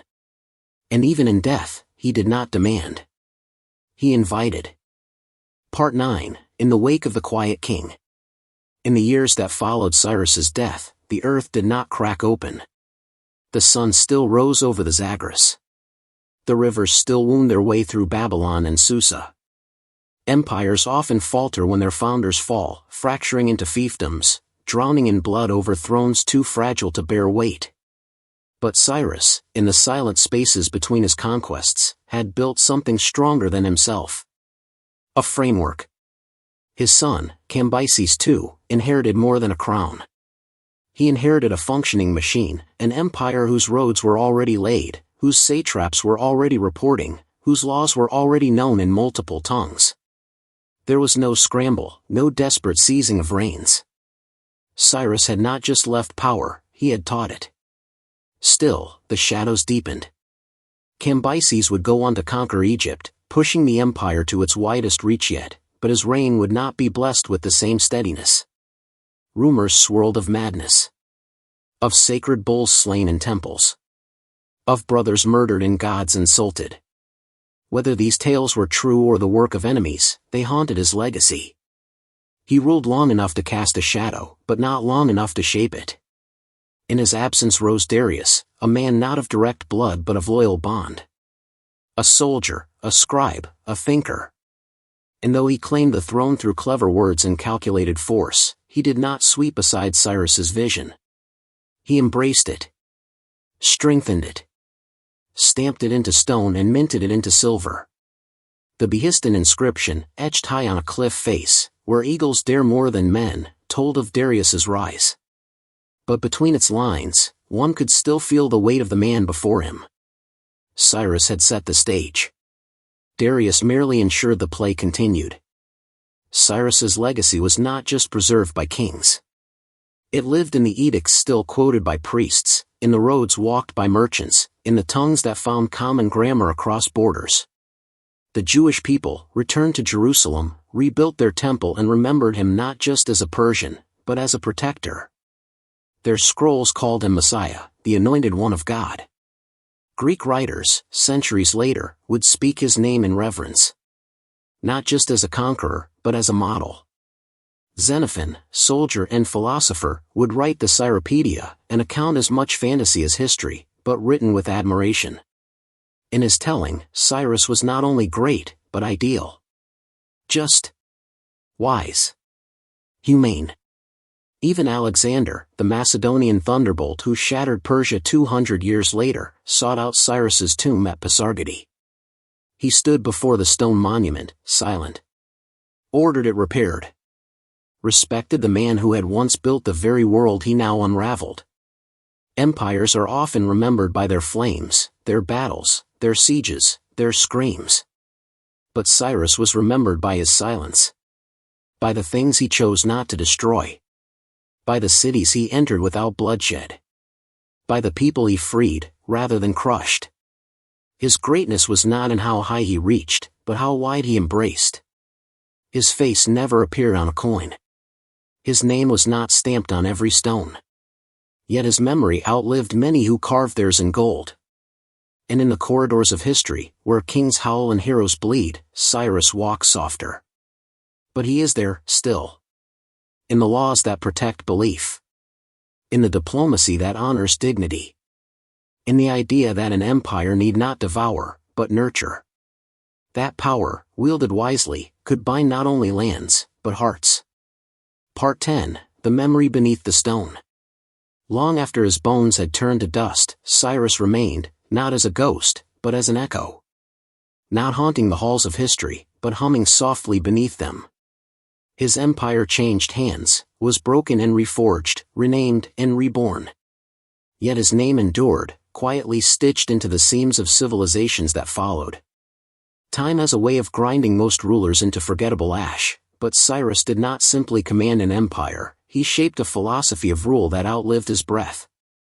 At Pasargadae, his tomb stood weathered but unwavering, perched on its stepped platform like a shepherd's watchtower, simple and firm. No towering obelisks. No golden facades. Just clean limestone, sun-bleached and silent. For centuries, travelers passed by, some pilgrims, some plunderers, some kings pretending not to kneel. They read the fading inscription once carved above the doorway, or tried to remember it from memory. Its words were both plea and lesson. "O man, I am Cyrus, who gave the Persians an empire and was king of Asia. Do not grudge me this bit of earth that covers my body." In those lines lay more than humility. They held perspective. Cyrus, the king of kings, knew his place in the end. Beneath the same sky, beneath the same soil, beneath the same fate as any herdsman or potter. His wisdom was not only in policy or conquest, but in the gentle certainty that even greatness is finite. And yet, his legacy made that finiteness sacred. Modern thinkers, digging through the sands of Babylon, pieced together fragments of clay and found his decrees preserved in cuneiform. They marveled at the Cyrus cylinder, not because it was ornate, but because of what it declared: freedom of worship, return of exiles, protection of tradition. These were not the values of tyrants. They were the bones of a just society. From UN charters to museum halls, the cylinder now travels the world, not as a relic, but as a reminder. In Iran, Cyrus's memory became complicated, politicized, reclaimed. At times, he was a unifying figure for Persian identity, at others, a symbol viewed through different lenses, admired or questioned depending on who held power. Yet beneath all interpretation, the man remains, a quiet mountain in the fog of time. Unmoved. Present. Even beyond Iran, in lands he never touched, his name has stirred the pens of poets and the voices of storytellers. Not because he was flawless, but because he stood for something rare, the possibility that power could be wielded with restraint. That greatness need not devour. That a king could be both strong and gentle. Cyrus's story, in the end, is not about glory, nor dominion, nor even triumph. It is about stewardship. About how a man born to the edges of empires stepped into the center and chose not to drown it in fire, but to bind it with thread. Thread spun from tolerance, curiosity, and law. As the night falls over the highlands where his tomb still sleeps, the wind hums low in the grasses. A shepherd might still walk by, unaware of whose rest he passes. A child might sit nearby, watching stars prick the sky and ask his mother who built that stone house in the hills. And she might answer, as many have answered before. That was Cyrus. He ruled with wisdom. Not loud. Not cruel. But wide enough that even now, in a world he never knew, his silence still teaches. Chapter 3, The Sacred Flame, Inside the World of Zoroastrianism. Part 1, When the World Was Still Young. Long before the marble halls of Persepolis rose, long before empires stretched like shadows across deserts and rivers, the people of the Iranian plateau looked up to a sky that felt infinite, and down into flames that never died. There, between stone and fire, was born one of the world's oldest religions, a faith of light and order, whispering through mountains and carried by wind across the steppes. It was not yet called Zoroastrianism. It was simply the way. The truth seen not in temples, but in the hush before dawn. At its heart stood a figure. A man with a voice like water and eyes like a storm. His name was Zarathustra, though others would later call him Zoroaster. Born into a world of tribal rites and blood sacrifices, he saw not chaos, but a choice. He walked away from what was expected, leaving the noise of priests and warriors, and entered silence. A silence so wide it echoed. For years, he wandered. Not lost, but listening. To the rustle of grass in the wind. To the stars. To something greater. And one day, the stillness answered. He did not claim thunder or miracles. What he found was a presence, Ahura Mazda, the wise Lord, a being not of many faces, but of one truth. And with that truth came fire, not to burn, but to remind. A sacred flame, eternal and pure, stood as the symbol of order, light, in the struggle between good and evil, concepts Zarathustra called Asha and Druj. Not distant gods with moods, but forces inside every act, every word, every choice. He spoke not of fear, but of responsibility. That each human had a role, not as worshipper alone, but as a protector of harmony. To plant where destruction reigned. To speak truth where lies curdled the tongue. To choose, again and again, the better path, even when it hurt. This was not easy religion. It did not offer blind obedience. It offered clarity, and with it, weight. The world was not a battlefield of monsters, it was a mirror. And in it, you saw who you truly were. His teachings spread slowly, like warmth creeping through winter stones. Many rejected him. He was too strange, too quiet. But those who listened began to see the world differently. The sun became sacred not as a god, but as a symbol. Fire, not to be worshipped, but kept, nurtured, respected, honored. Homes began to have hearths that were never allowed to go out. Villages gathered around flames that flickered through generations.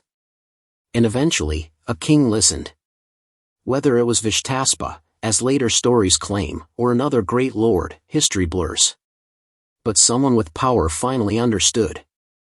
And when faith meets empire, it grows roots. Temples rose, not grand at first, but clean, spare, focused on flame and word. Priests recited verses from the Gathas, hymns thought to be the very words of Zarathustra himself. There were no idols, no painted gods. Only fire, breath, and the sacred order of things. Even death was treated differently. Bodies were not buried to rot, nor burned to pollute fire. Instead, they were placed in dakmas, towers of silence, so that nature, not man, could reclaim what was no longer pure. Sky burials, watched by birds, honored by wind. It was not cruelty. It was balance. Zoroastrianism was not a religion of conquest. It did not shout. It glowed. And in that glow, across centuries, it would guide kings and shape empires. But here, at its birth, in the hush of early time, it was simply one man, one flame, and a promise. That truth was worth following, even alone. Part 2, Temples of Fire and Breath. The desert wind has a way of carving silence into stone. Across the vast, tawny landscape of ancient Persia, scattered like distant stars, rose the fire temples, low, unadorned structures of mud brick and whitewashed walls, housing not statues or relics, but something deeper, older, flame. Not just any fire, but one tended day and night by priests in white robes, whose lives revolved around the gentle dance of light. To an outsider, the temple might seem empty. There were no crowds, no idols, no extravagant rituals. Just a soft crackle, the faint smell of burning sandalwood, and the murmur of sacred chants. But within this stillness lived a current stronger than armies, the belief that truth was not a possession but a practice. That fire was not to be worshipped, but to be kept alive as the purest symbol of Asha, the cosmic order. These temples were not built for grandeur. They were places of clarity. Simple rooms with sacred hearths, set along the cardinal directions. Every motion had meaning. The priest's step. The pouring of clean water. The offering of fuel. Each gesture echoed the battle between order and chaos, between the wise path and the lie. The priests, or moguls, were not God's intermediaries but keepers of purity. They bathed before entering the temple. They wore mouth veils to prevent breath from defiling the sacred flame. Their lives were quiet, disciplined, filled with the rhythms of ancient prayer. They studied the Avesta, the collection of Zoroastrian texts, committing its verses to memory, reciting them not as performance but as alignment with the truth of the world. In villages and towns, smaller fires were kept in family homes. Mothers passed the duty of tending the hearth to their daughters. Fathers whispered stories of Zarathustra to sons who watched the flicker of firelight dance on walls. At night, the glow of hundreds of hearths mirrored the stars above. In every ember, there was something of the eternal. Zoroastrians believed in three sacred principles: good thoughts, good words, good deeds.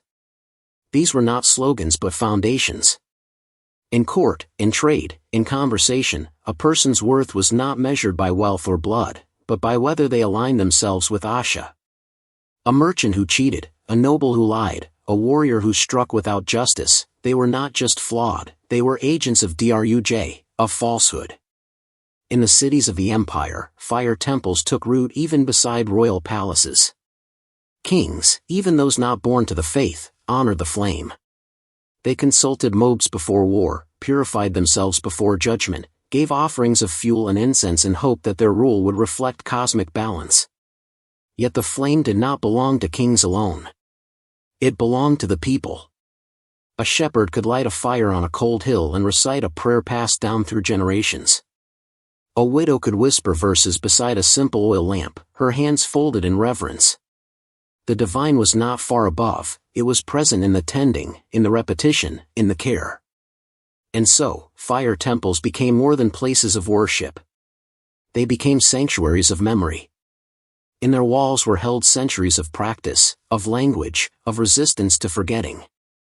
Even as empires fell and invaders came with new gods, new laws, new names, the fire remained. Sometimes hidden. Sometimes threatened.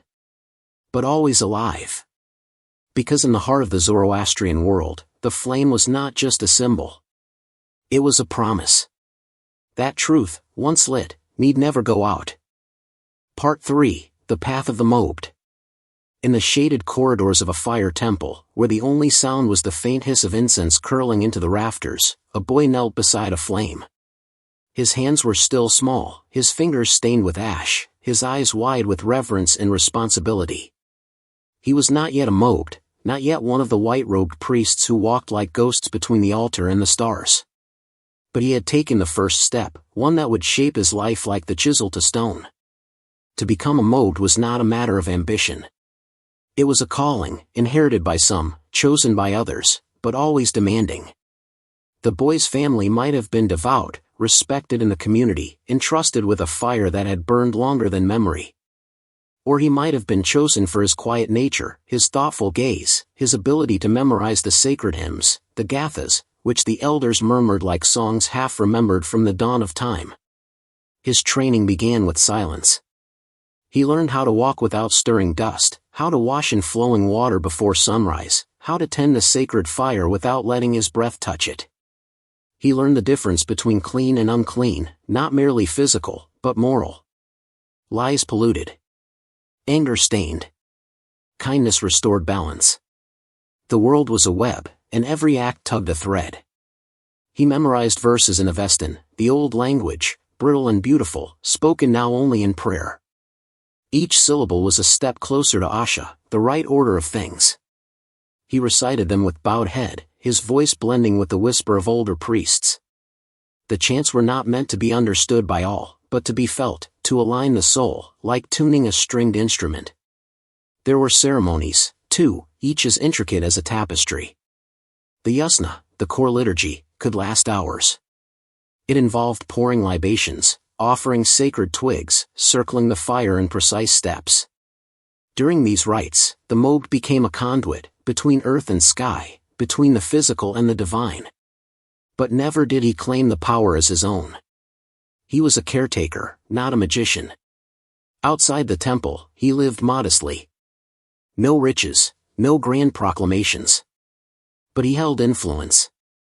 Villagers came to him for blessings, for arbitration, for comfort in death and guidance in birth.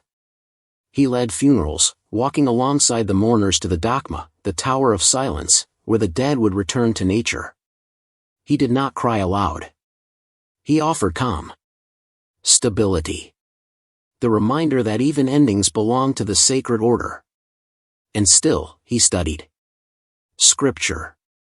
Philosophy. The movements of stars, believed to reflect divine order. He debated with other modes, not with anger, but with curiosity. What did it mean to live well? To serve truth in a world of shadows? Was the fire in the temple the same as the fire in the heart? Generations passed through these paths. Fathers trained sons. Elders taught novices. In times of peace, the mogs flourished, refining the rituals, copying the sacred texts by lamplight. In times of war, they hid their fires, carried them in secret, whispered prayers into cupped hands. The priesthood was not immune to change, but it endured. There were moments of doubt, too. A young Moog might wonder if the flame he tended mattered in a world where kings rose and fell like wheat in the wind. But then he would see a child kneel before the altar. Or hear a widow speak a verse at dusk. Or feel the warmth of the fire on a winter morning and know. What he kept was not just tradition. It was continuity. A lifeline thrown through centuries. And as he stood once more before the sacred flame, adjusting his veil, whispering the ancient words, he would feel not alone, but part of a line, unbroken and unyielding. A keeper of something brighter than himself. Part 4, Towers of Silence.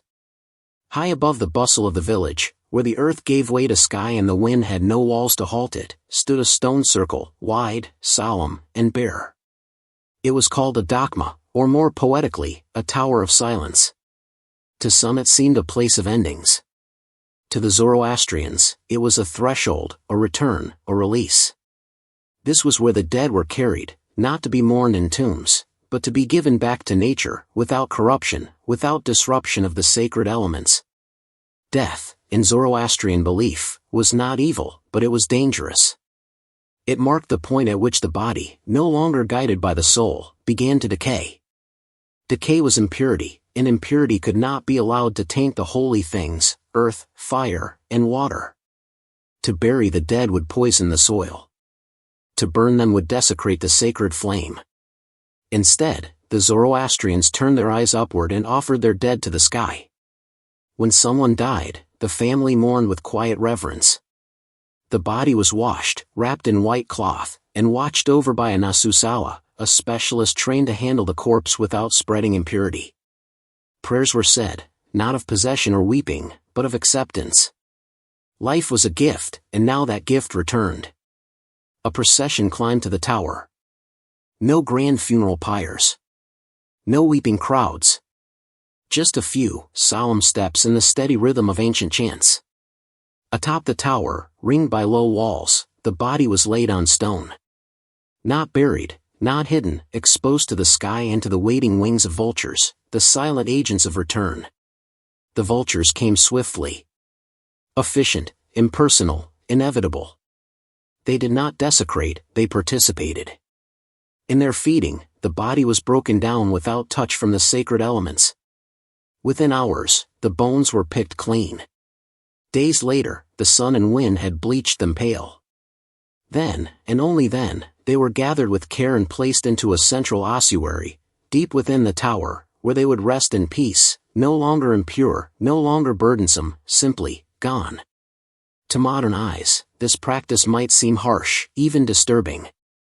But to the Zoroastrians, it was balance.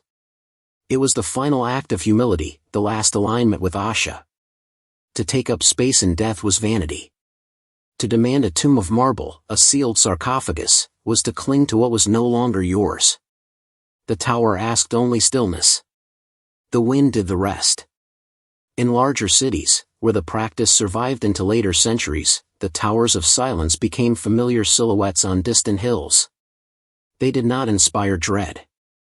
They were part of life. Children grew up knowing their grandparents would someday rest there. Young couples walked the base of the towers and spoke not of endings, but of the lives well lived before the silence. Priests stood watch during the process. They recited prayers from the Vendidad, texts that laid out the laws of purity, of death, of protection. They did not shrink from the tower, but approached with dignity. It was their duty to guard the liminal space where spirit left and matter remained. And the flame burned still in the temples below. It did not flicker in grief. It burned in honor. Because death was not feared, it was managed. And every stone laid in that tower was not a marker of loss, but of memory. A recognition that life is temporary, that purity matters, and that in the end, we must all return to something greater than ourselves. The Tower of Silence stood not to remind the living of death, but to teach them how to live with reverence, right until the moment the sky calls them home. Part 5, The Songs of the Gathas. In a quiet chamber lit only by the amber flicker of oil lamps, an elder priest sat cross-legged before a scroll, lips moving in rhythm to a language barely spoken outside the walls of the temple.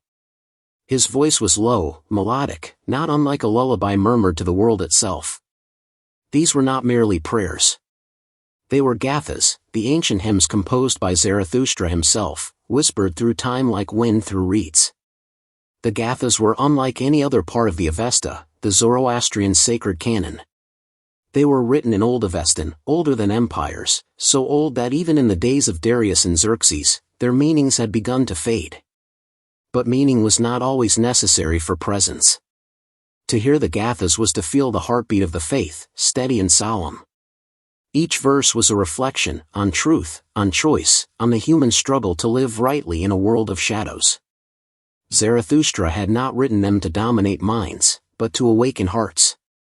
They were not commandments, but conversations, between soul and creation, between the self and Ahura Mazda.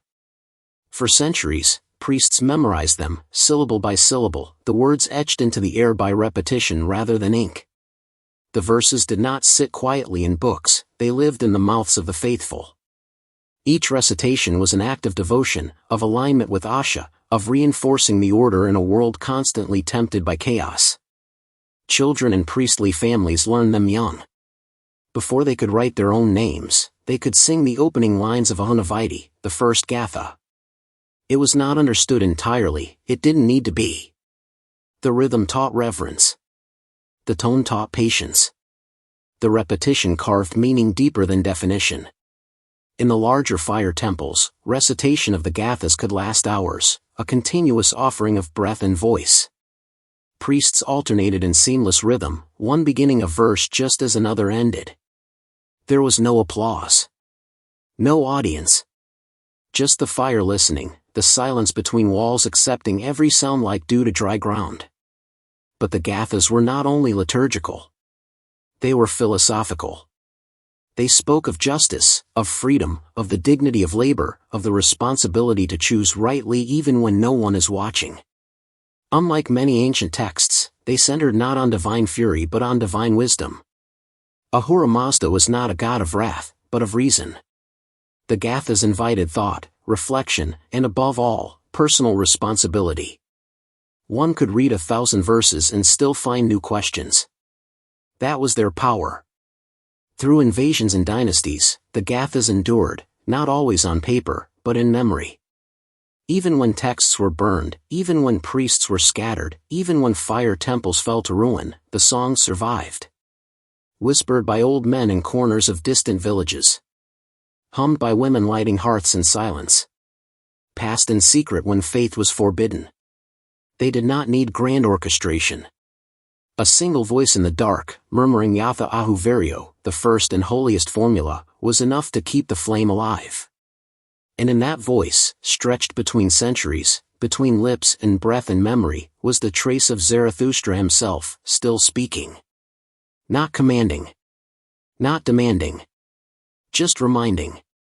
That in a world of many sounds, there remains one ancient song still worth hearing. Part 6, The Eternal Struggle, Asha and Druj. Even in stillness, Zoroastrianism spoke of motion, not the rush of armies or the churn of markets, but the quiet, ceaseless battle woven into every heartbeat and thought. This was not a war waged on battlefields, but within the soul. At the center of Zoroastrian belief lay a duality as old as creation itself, Asha and Druj, truth and lie, order and chaos, harmony and discord. Not gods in conflict, but principles. Cosmic forces mirrored in every decision, every moment, every breath. Asha was the path of righteousness, of clarity, of natural balance. It was seen in the steady arc of stars, the just action of a judge, the faithful tending of a flame. It was not simply morality, it was reality as it was meant to be. And in contrast, Druj was not monstrous or demonic in appearance. It was quieter. It hid in deception, in neglect, in the subtle slanting of truth. It crept into envy, into cruelty disguised as necessity, into the pride of kings who forgot their duty.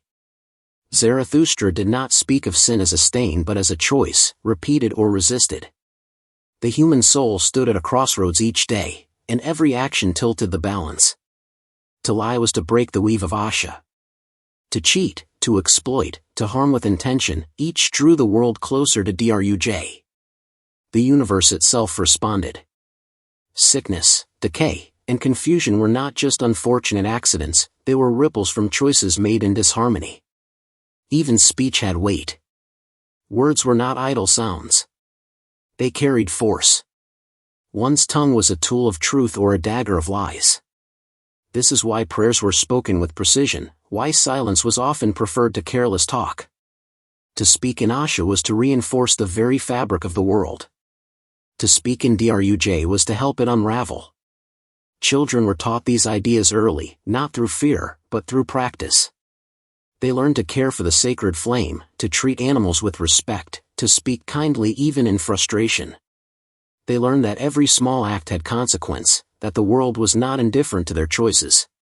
In this way, ethics were not imposed from above, they rose from within. The Fravashi, the spiritual essence of a person, was said to dwell in this struggle. It was the inner guide, the whisper of conscience, the light that chose Asha over Druj when no one else could see. And in the end, each soul would be judged, not by tallying crimes, but by weighing the truth it had lived against the lie it had resisted. There was no eternal damnation, no pit of fire and torment. But there was Chinvat Paritu, the bridge of judgment. After death, the soul crossed it. For those who had lived in truth, the bridge widened, welcoming them to the house of song, a realm of light and harmony. For those steeped in Druj, it narrowed to a blade. They fell, not to be tortured, but to dwell in a place of their own making, where the absence of Asha was punishment enough. Yet hope remained. Zoroastrianism was not a faith of fatalism. Even the fallen could find redemption. In the end times, the Saoshyant, a savior born of a virgin, would come to purify the world. The dead would rise. The last lie would be burned away. And all souls, yes, all, would pass through molten metal to be cleansed, not destroyed. This was not vengeance, but restoration. A final, fiery truth. Until then, the battle raged on, not with swords, but in kitchens and courts, in thoughts and whispers. And those who kept the flame, who chose truth when no one was watching, they were the quiet warriors of Asha, tending not just fire, but the fragile light of the world. Part 7, Women of the Flame. In the quiet heart of the home, where the fire never slept, where prayers rose not in temples but in kitchens and courtyards, women tended to the sacred without titles, without robes, but with hands that remembered. Though the formal priesthood of Zoroastrianism remained largely male, the essence of the faith, the care of purity, the upholding of truth, the tending of flame, rested as much in the daily rhythms of women as in the chants of the mobs. From girlhood, daughters were taught the rituals of cleanliness, the prayers for fire lighting, the reverent silence that should accompany the preparation of food. Every meal was an offering, not to a god demanding sacrifice, but to the world itself, a reaffirmation of balance. The act of kneading bread with clean hands, of stirring milk without waste, of sweeping the floor with intention, these were not chores.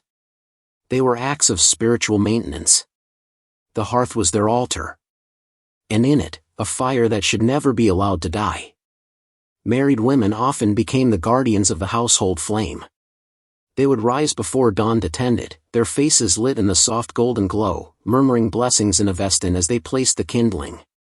They knew which would burn steady, which herbs were best to sweeten the air. They knew to never blow on the fire, to never disrespect what was seen as the mouth of Asha, the voice of truth itself. Women also played vital roles in life cycle rituals. At births, they whispered blessings into the ears of newborns.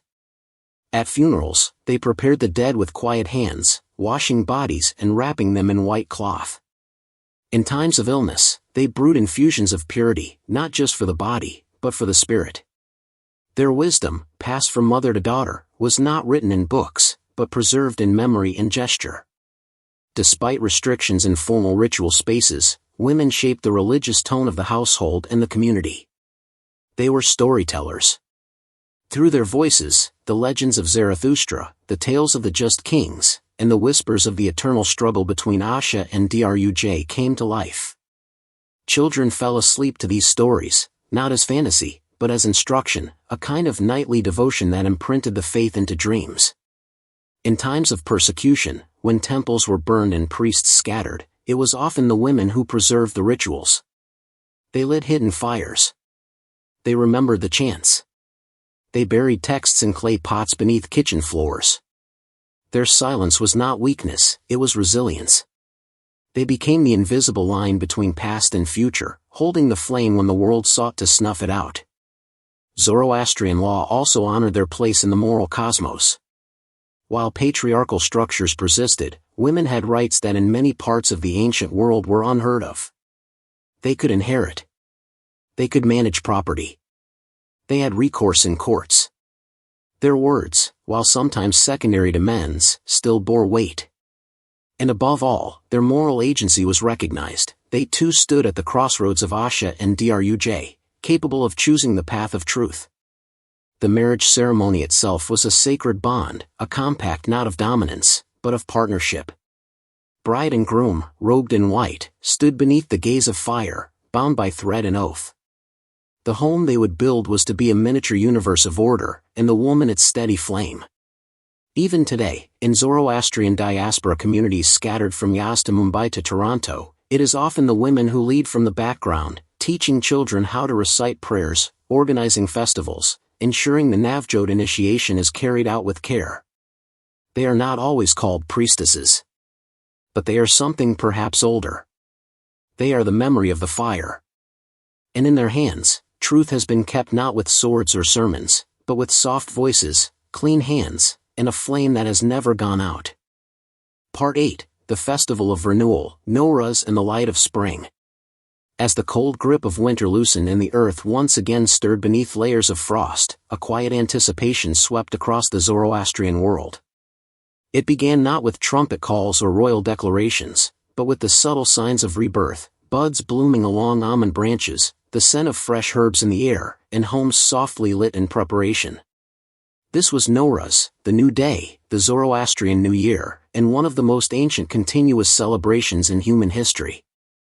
Long before empires rose and fell, Nowruz was honored at the spring equinox, a moment of perfect balance between light and dark, echoing the heart of the faith itself. For Zoroastrians, Nowruz was not merely a celebration of time, it was a reaffirmation of cosmic order. It marked the victory of Asha over Druj, of light over shadow, of growth over stillness. Every gesture in the lead-up to the festival was a ritual, every action steeped in meaning.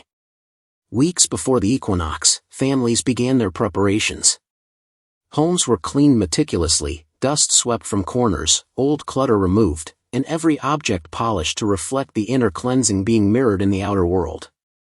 At the heart of every household, a table was laid, the half-seen, a symbolic spread of 7 items, each beginning with the Persian letter S and each bearing deep metaphorical significance. There was sabze, sprouted wheat or lentils, for rebirth. Seer, garlic, for health. Sanjed, dried fruit, for love. Samanu, a sweet pudding, for strength. Seb, apple, for beauty. Sirka, vinegar, for patience. And sumac berries, for the rising sun and its victory over darkness. In some homes, a mirror was added to reflect light, a goldfish to symbolize life, and a sacred book, often the Avesta, sometimes the Shahnameh, to honor wisdom. But Nowruz was more than a table. It was a season of blessings. Families visited one another, offering sweets and words of hope. Fires were kindled, not in the somber stillness of the temple, but in courtyards and village squares. Children leapt over small flames, singing rhymes that asked the fire to take away their sickness and sorrow and give them warmth and vitality in return. This was the fire not of solemn prayer, but of joyful renewal, still sacred, still cleansing, but now laughing and crackling under starlit skies. In Zoroastrian cosmology, the moment of Nowruz was a return to beginnings, the day creation itself was completed, when Ahura Mazda brought order to the chaos. It was believed that the first human received his soul on this day, that the cycle of time reset with promise. To celebrate Nowruz was to step into that origin, to walk briefly in the purity of the first dawn. Even kings paused for Nowruz. In the Achaemenid courts, the festival was marked by grand banquets, and distant provinces sent tribute to Persepolis, the ceremonial capital. The reliefs on the palace walls showed ambassadors bearing gifts, gold, horses, woven cloth, not as tribute to conquest, but as acknowledgments of shared light. Cyrus, Darius, Xerxes, all stood beneath banners of renewal when spring came, recognizing that even imperial power bent before the rhythms of the earth. Today, Nowruz still lives. It is celebrated not only by Zoroastrians, but by millions across Iran, Central Asia, and the wider world. Yet at its core, it retains its oldest truth, that life moves in cycles, that balance is sacred, and that with each returning spring, we are given another chance to live rightly. And when the day of Nowruz dawns, when sunlight spills gently across rooftops and green shoots pierce the earth's crust, it is as if the world itself is whispering a prayer. Not in Avestan, not in Persian, but in the language of renewal. The sacred flame, too, burns a little brighter. Because on this day, all things begin again. Part 9, Under Foreign Skies, Perseverance in Exile. The sacred flame had once burned high in the heart of empires, fed by the breath of kings and the blessings of priests, protected behind the walls of marble temples that rose from Persian soil. But not all fires are meant to remain sheltered. As centuries passed and dynasties crumbled, the faithful were scattered. The temples fell quiet. And the keepers of Asha, Zoroastrians, now few, carried their faith not in armies, but in silence, over deserts and oceans, under foreign skies. The Islamic conquests of Persia in the 7th century brought profound transformation. The Zoroastrian clergy, once a powerful institution supported by royal decree, found themselves marginalized, outnumbered, and often persecuted. Their fire temples were seized or destroyed. Their rituals labeled heretical. And yet, they did not extinguish the flame. They took it with them, hidden in the heart, protected in whispers, burning in exile. Some remained in Iran, quietly practicing in remote regions like Yazd and Kerman. Here, behind high courtyard walls and adobe homes, small fire temples still stood, and sacred rites were passed down in secret. Families taught their children to light the hearth in a certain way, to say prayers before dawn, to step lightly around the places where the sacred fire slept. There was no need for grandeur. A flame that had seen empires rise and fall had no fear of simplicity. Others fled further, across the sea to India, where they would become known as the Parsis. The journey was long, uncertain, and not without sorrow. But in Gujarat, the exiled Zoroastrians found relative safety. They brought with them no armies, only memory. They asked for land to farm, for the right to practice their faith, and they offered something in return, the promise to live in peace and honesty, to bring prosperity through trade, and to keep their traditions undisturbed. And so they did. In India, the Parsis thrived, not in numbers, but in integrity. They built new fire temples, some modest, some magnificent. They continued to perform Navjot initiations, to hold Gahanbar festivals, to whisper the Gathas in homes and halls.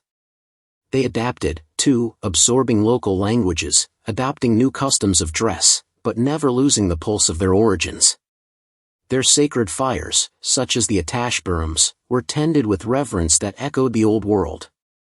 The fire itself was assembled through painstaking ritual, a combination of flames from multiple sources, a potter's kiln, a soldier's pyre, a farmer's hearth. Each was purified, blessed, and united into one, a symbol of society's unity under Asha. Once lit, these fires were never to die. Some have burned for centuries, surviving colonial rule, partition, and modernity. But exile is never without ache. In quiet moments, the Parsis looked westward, toward the mountains of their ancestors.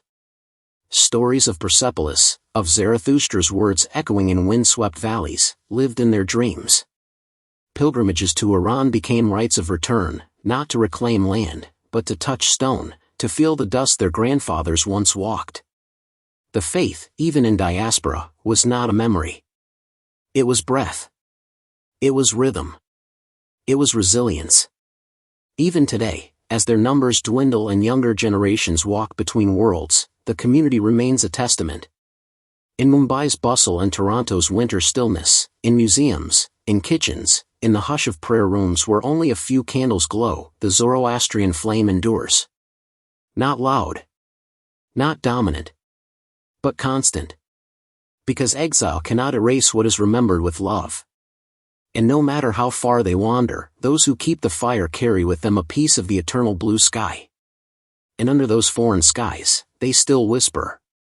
Asha, always. Part 10, The Flame That Still Burns. In a world saturated by noise, where history is often drowned by headlines and sacredness displaced by spectacle, the story of Zoroastrianism endures like a low ember, subtle, glowing, alive. Though its temples may no longer crown the empires of kings, and its priests may walk unnoticed down city streets, the essence of the faith persists, quiet, unwavering, elemental. The sacred flame still burns, not in grand palaces, but in hidden sanctuaries, in homes, in hearts. In Yazd, a city of wind towers and sun-bleached brick, a fire temple stands tucked behind modest walls. Inside, behind glass and silence, burns a flame said to have been lit over 1,000 years ago, kept alive through invasion, repression, and time's erosion. Its keepers are few, its visitors curious, and yet the fire does not flicker in desperation. It is calm. It knows what it is. For the Zoroastrians who remain, scattered across Iran, India, North America, Australia, and beyond, their faith is not a relic. It is a rhythm. It is the prayer said at sunrise, the offering of clean thoughts, the blessing before lighting a lamp, the quiet resistance against falsehood and excess. In a world grown cynical, they still speak of truth as a guiding principle, not as dogma, but as responsibility. Elders still recite the Gathas by heart. Children still kneel before fire at their navjot, eyes wide with nervous wonder. Weddings are still held under canopies where the words of Ahura Mazda are spoken, not shouted. And the funeral towers, though no longer used everywhere, are remembered, respected, understood. Every rite, every gesture, is a conversation with the past that lives in the present. Zoroastrianism teaches not conversion, but commitment. It does not seek to conquer, only to endure. It asks not for blind devotion, but for conscious alignment with Asha, the truth that exists in harmony, order, and good thought. And in this way, its relevance is not tied to numbers, but to presence. A presence that lingers in flame. When the sun sets and the wind carries dust across ancient stones, when silence settles over the highlands and the last light of day flickers in brass lanterns, you can almost hear the echo of a prayer, not loud, but steady. You can feel the warmth of 1,000 years in a single breath of heat. You can remember that once, long ago, a man named Zarathustra stood beside a fire and spoke not of power, but of choice. Today, perhaps, his followers are few. But so is the wind that carves the mountain. So is the stream that smooths the stone. So is the whisper that keeps a promise alive when all else has gone quiet. The sacred flame still burns. Not because it is forced to, but because someone, somewhere, still believes it should. Chapter 4, The House of Power, Inside the Lives of Persian Nobility. Part 1, The Gates of the Satrap's Estate. The road wound through cypress-lined hills, past watchtowers carved in stone and wheat fields that shimmered like gold beneath the Persian sun. At the end of it, rising above terraced gardens and guarded by soldiers in gleaming scale armor, stood the estate of a satrap, one of the King of Kings' appointed governors, a man who ruled a province as large as a small kingdom. This was no simple noble's house. It was a world within a world, where politics and luxury, ceremony and ambition, lived side by side behind tall walls. The gates were tall, made of cedar wood imported from Lebanon, and etched with lion-headed motifs that whispered authority even in silence. To enter them was to cross into the rhythms of a life unlike any other in the empire.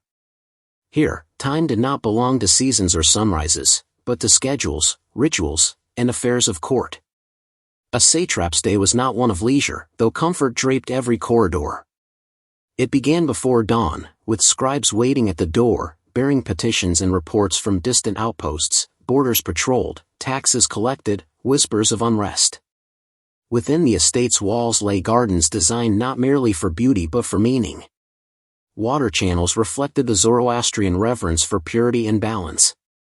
Fruit trees were planted in careful rows, pomegranate for prosperity, fig for wisdom, cypress for eternity. The scent of jasmine lingered in shaded alcoves, where noble women strolled in silk, accompanied by servants and musicians. This was a place where nature was not wild but tamed, ordered, cultivated, arranged to show mastery over the elements. Inside the main residence, polished stone floors cooled bare feet even in midsummer, and frescoes painted with indigo and vermilion told stories of hunting, triumph, and divine favor. Slaves moved quietly, their eyes lowered, their steps trained not to echo. Every curtain, every cushion, every cup was chosen to reflect status, often imported from across the empire, ivory from India, glassware from Egypt, embroidered linen from Babylonia. But amid the splendor was structure. This was not a court of idle wealth. A satrap governed in the name of the great king and bore the weight of justice, law, and tribute. He held court in a pillared hall, where he sat on a low dais, never as high as the king's throne in Persepolis, but elevated just enough to remind petitioners of their place.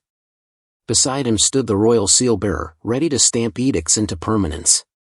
In these hearings, the satrap listened more than he spoke. Justice was dispensed not with shouting but with deliberation. Witnesses were brought forward. Documents were read aloud.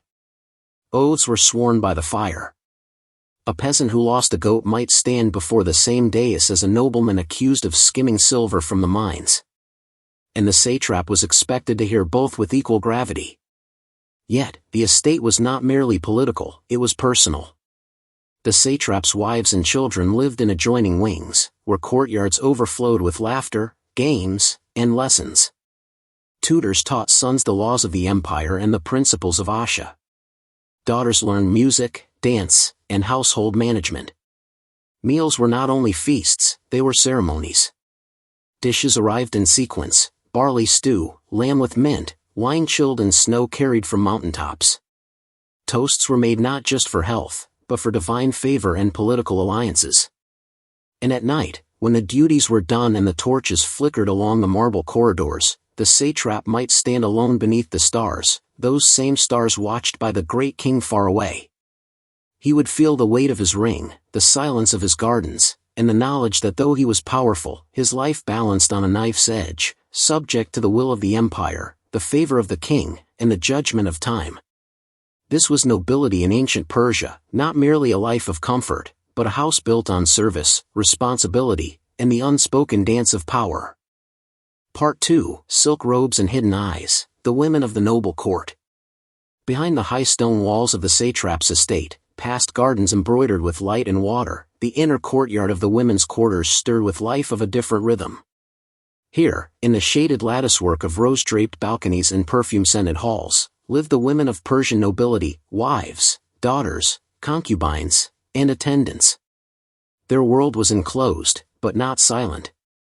It was structured, ceremonial, watchful. And it held a power often unseen by the outside world. The principal wife of a satrap, often chosen not only for beauty but for bloodline, ruled this domain like a queen in miniature. She held the household keys, managed servants, supervised meals, and ensured the rituals of purification and piety were properly followed. Her robes were rich in saffron and turquoise, dyed silk stitched with gold thread, her jewelry heavy with lapis and agate, yet her gaze was often veiled behind fine linen, a mark of both status and separation. In her chambers, the walls were adorned with scenes of gardens and myth, painted in serene strokes that mirrored the atmosphere of control. Incense from Oman burned in clay censers. Cushions of woven wool ringed the floors. Here, women recited poetry, practiced the dulcimer, and shared news, not only of household matters, but of marriages, political shifts, and the occasional whispered scandal from the palace in Persepolis.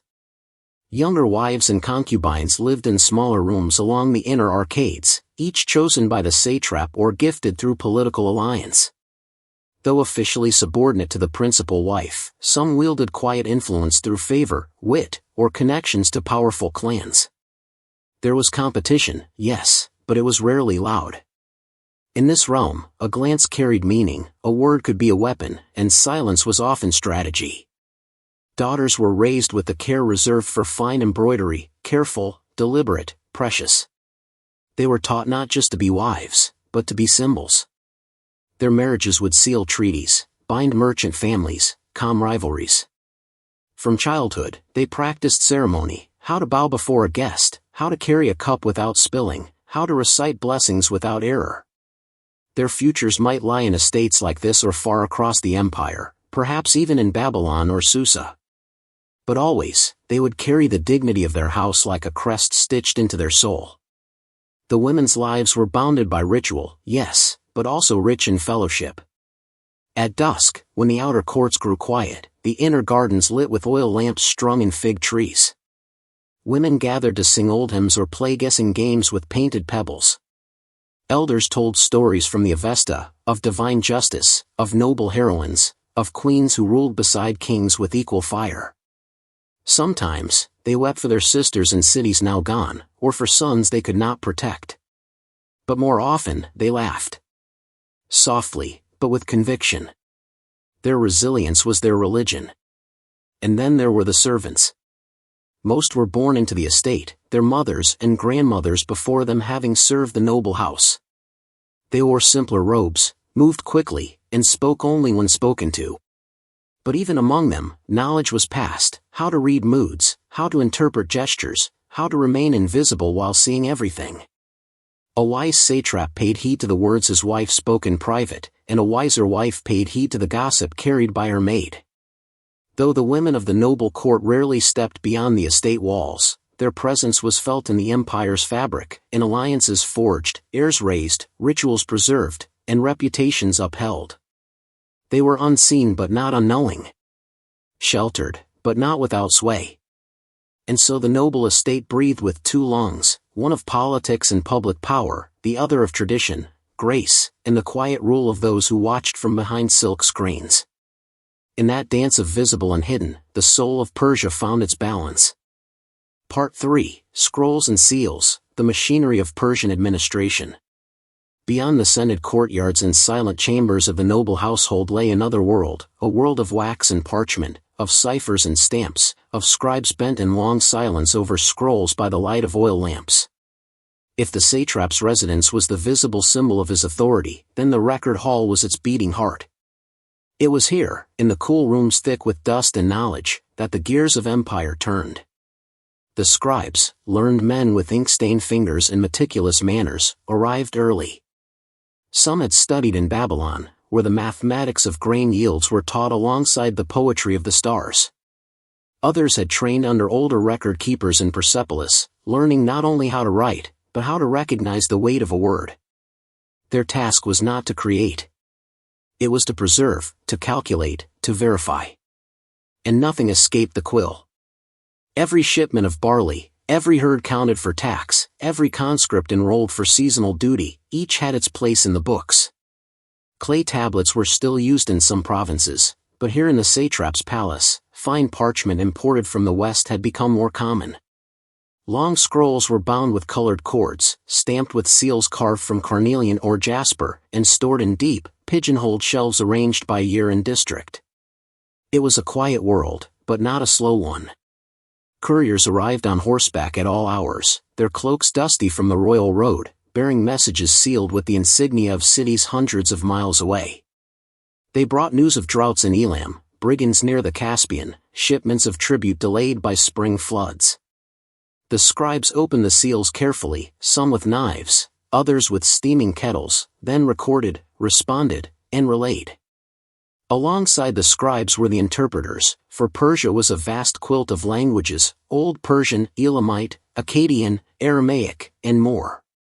The satrap's correspondence had to be understood by many and written clearly in at least 2 or 3 tongues. A single mistranslation, of a word meaning gift instead of tax, or rain instead of flood, could set whole villages into confusion or unrest. Thus, interpreters were held in high regard, even if their robes bore no gold thread.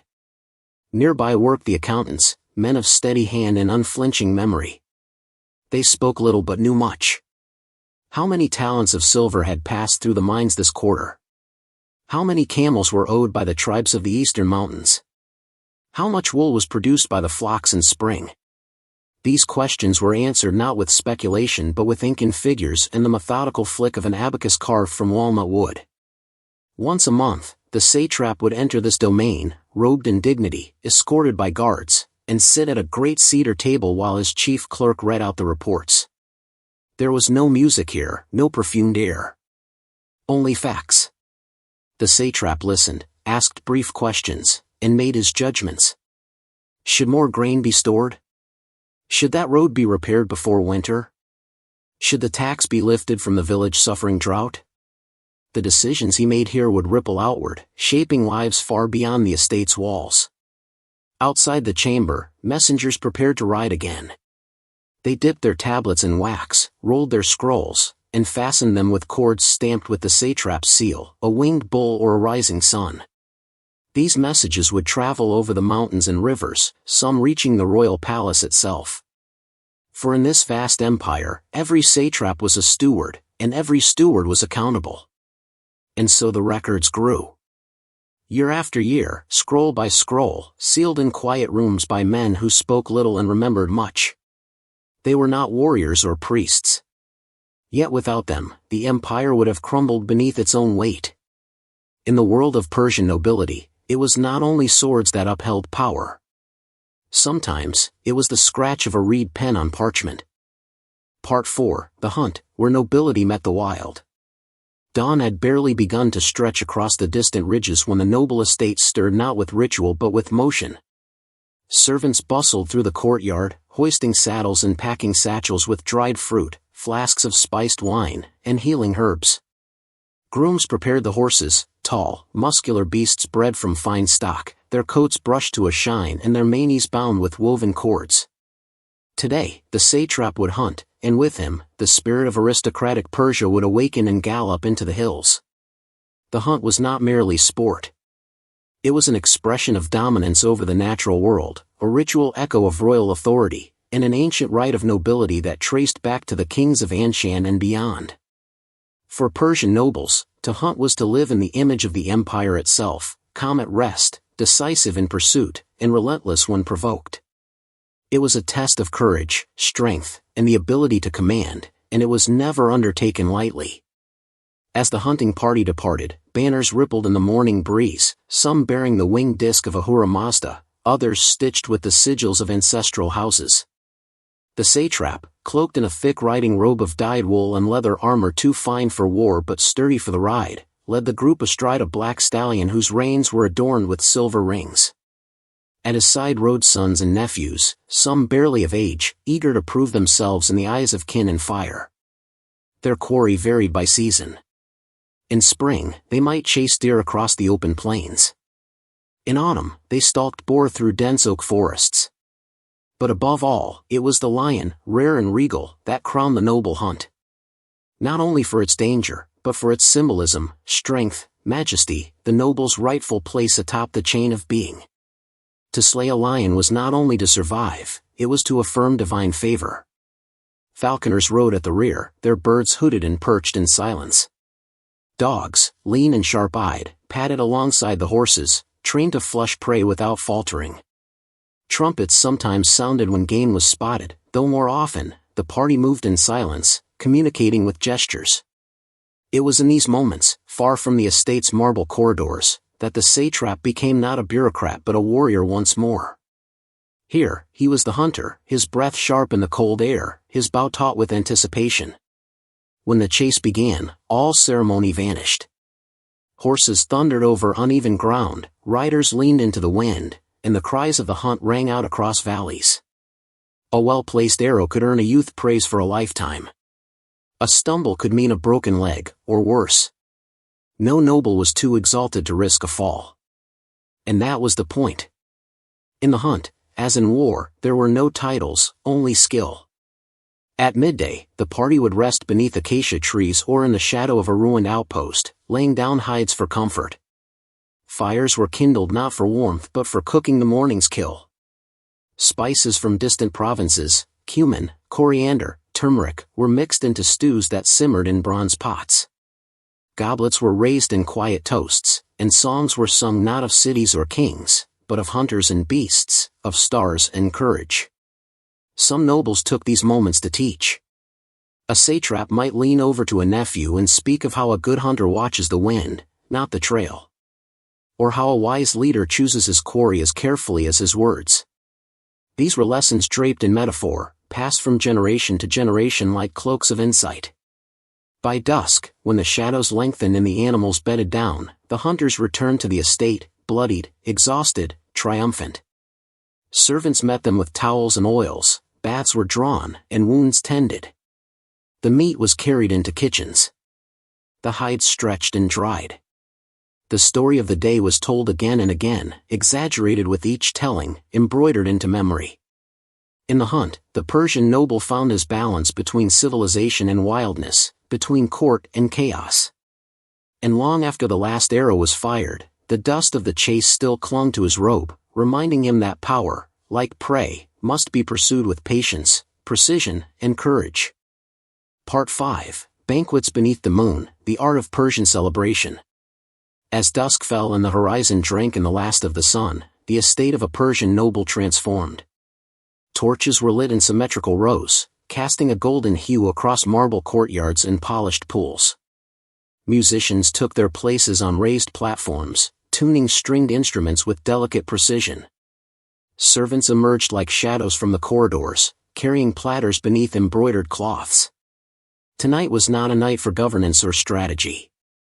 Tonight was a banquet, one of those evenings when the satrap and his household would display not only their wealth, but their mastery over pleasure, hospitality, and ceremonial grace. Banquets in noble Persian estates were more than meals. They were orchestrations. Each guest's position reflected their rank and role, each course spoke to the host's refinement and connections. To host such an event required a rare combination of resources, taste, and political wisdom. It was said that the strength of a satrap was seen not only in battlefields or courtrooms, but in how he entertained. The guests arrived just after sundown. Some were minor nobles from neighboring provinces, others were wealthy merchants who had earned favor. Occasionally, royal envoys appeared, bringing messages from Persepolis or Susa, cloaked in subtle observation. As they stepped across the threshold, they were welcomed with rosewater poured over their hands and fragrant towels embroidered with Zoroastrian symbols, purity before indulgence. The dining area was often a wide open-air terrace draped with awnings and dotted with bronze oil lamps. Silk cushions were arranged in careful symmetry, and low tables, inlaid with ivory and obsidian, shimmered with crystalware and beaten silver. At the center of it all sat the satrap, his robe more elaborate than usual, woven with patterns of falcons and lions, his rings catching the lamplight like fragments of starlight. The feast began with light fare, dates stuffed with walnuts, thin rounds of bread still warm from clay ovens, bowls of yogurt cooled with mint and cucumber. Wine followed quickly, red and sweet, often diluted and poured from glass decanters shaped like lotus flowers. Cups were passed hand to hand, and with them came laughter, toasts, and the first quiet notes of music, a santer's dreamy melody, the beat of a frame drum like a heartbeat under silk. Main courses arrived with ceremony. Whole lambs roasted with saffron and cumin, fish basted in pomegranate molasses, rice piled high and jeweled with barberries and slivered almonds. The scent alone was enough to still conversation. Servants moved with trained fluidity, never speaking, never clattering. They knew each guest's station, each preferred flavor. Even the sequence of dishes followed ancient etiquette, what soothed the stomach, what sparked the appetite, what encouraged conversation, what guided it toward rest. But it was not merely the food that made the night sacred. It was the way people gathered around it. The banquet was a mirror of empire, a harmony of difference, a celebration of balance.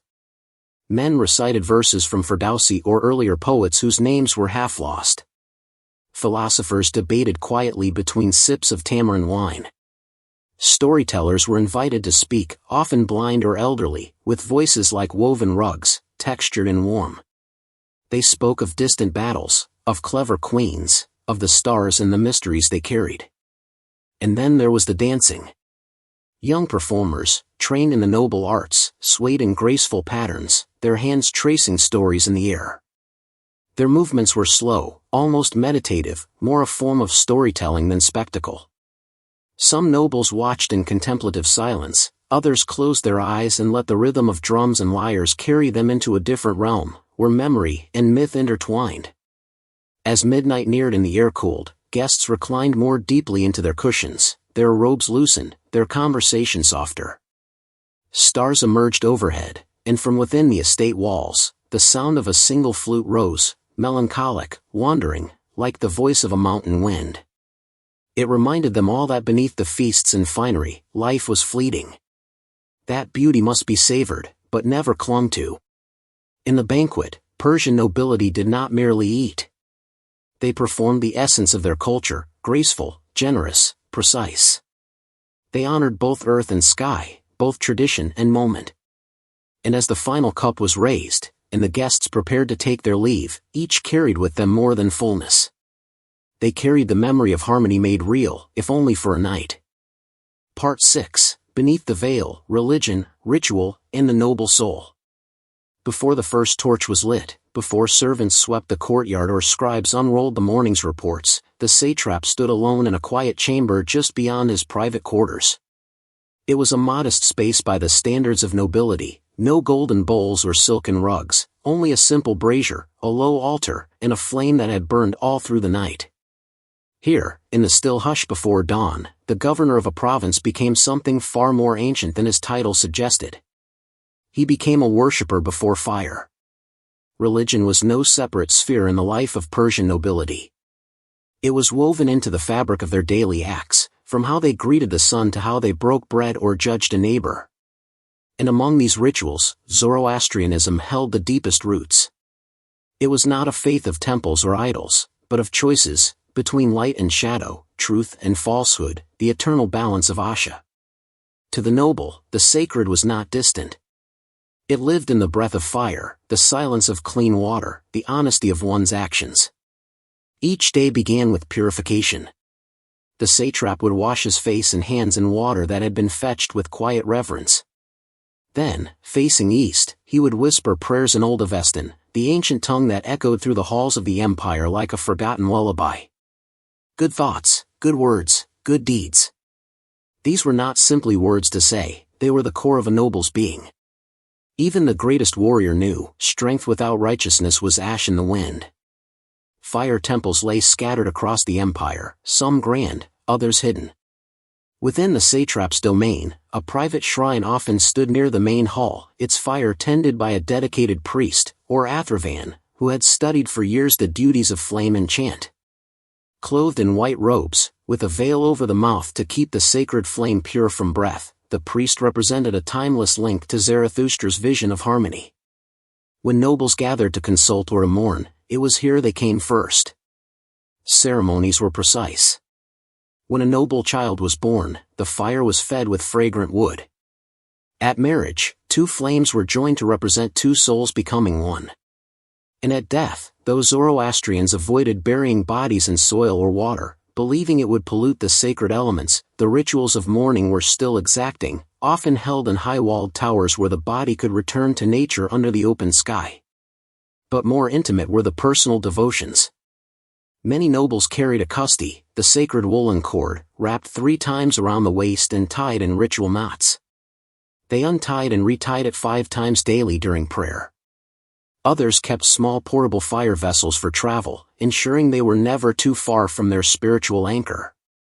Their robes may have shimmered with wealth, but beneath them, these cords bound them to a code far older than any empire. Rituals were not confined to temples or priests. Justice itself was a religious act. When a satrap passed judgment, he was not only enforcing law, he was aligning the order of his province with the divine order of the cosmos. To be fair, to be deliberate, to speak truth even when inconvenient, these were sacred duties. For in Zoroastrianism, the battle between light and darkness was not fought with blades, but with integrity. Even architecture obeyed belief. Courtyards were laid to reflect harmony with the cardinal directions. Water flowed in design patterns. Light entered at angles meant to greet both sunrise and moonrise. Nothing was accidental. All was part of a system in which man, nature, and the divine played equal roles in the same unfolding story. And yet, despite the formality, there was a softness to the faith. A noble, weary from conflict or grief, could still sit by the fire and find comfort, not in grandeur, but in the gentle glow of something eternal. In the flame that flickered but did not die. In the warmth that asked for nothing but attention. Religion, for Persian nobles, was not a performance. It was breath, rhythm, and return. It reminded them that even the most powerful must one day stand before truth with empty hands. Part 6, Beneath the Veil, Religion, Ritual, and the Noble Soul. Before the first torch was lit, before servants swept the courtyard or scribes unrolled the morning's reports, the satrap stood alone in a quiet chamber just beyond his private quarters. It was a modest space by the standards of nobility, no golden bowls or silken rugs, only a simple brazier, a low altar, and a flame that had burned all through the night. Here, in the still hush before dawn, the governor of a province became something far more ancient than his title suggested. He became a worshipper before fire. Religion was no separate sphere in the life of Persian nobility.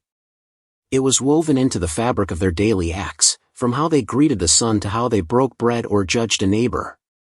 And among these rituals, Zoroastrianism held the deepest roots. It was not a faith of temples or idols, but of choices, between light and shadow, truth and falsehood, the eternal balance of Asha. To the noble, the sacred was not distant. It lived in the breath of fire, the silence of clean water, the honesty of one's actions. Each day began with purification. The satrap would wash his face and hands in water that had been fetched with quiet reverence.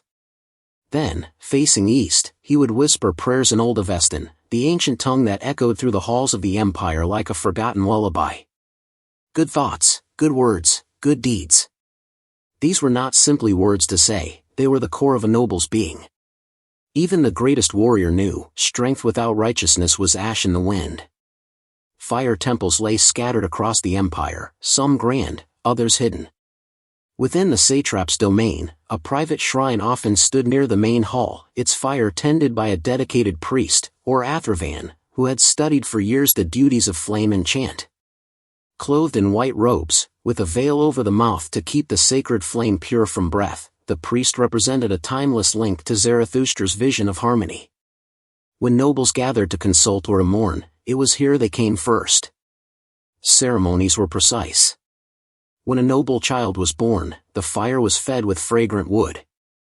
At marriage, two flames were joined to represent two souls becoming one. And at death, those Zoroastrians avoided burying bodies in soil or water, believing it would pollute the sacred elements. The rituals of mourning were still exacting, often held in high-walled towers where the body could return to nature under the open sky. But more intimate were the personal devotions. Many nobles carried a kusti, the sacred woolen cord, wrapped 3 times around the waist and tied in ritual knots. They untied and retied it 5 times daily during prayer. Others kept small portable fire vessels for travel, ensuring they were never too far from their spiritual anchor. Their robes may have shimmered with wealth, but beneath them, these cords bound them to a code far older than any empire. Rituals were not confined to temples or priests. Justice itself was a religious act. When a satrap passed judgment, he was not only enforcing law, he was aligning the order of his province with the divine order of the cosmos. To be fair, to be deliberate, to speak truth even when inconvenient, these were sacred duties. For in Zoroastrianism, the battle between light and darkness was not fought with blades, but with integrity. Even architecture obeyed belief. Courtyards were laid to reflect harmony with the cardinal directions. Water flowed in design patterns. Light entered at angles meant to greet both sunrise and moonrise.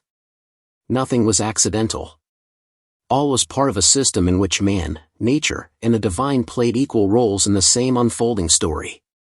And yet, despite the formality, there was a softness to the faith. A noble, weary from conflict or grief, could still sit by the fire and find comfort, not in grandeur, but in the gentle glow of something eternal. In the flame that flickered but did not die.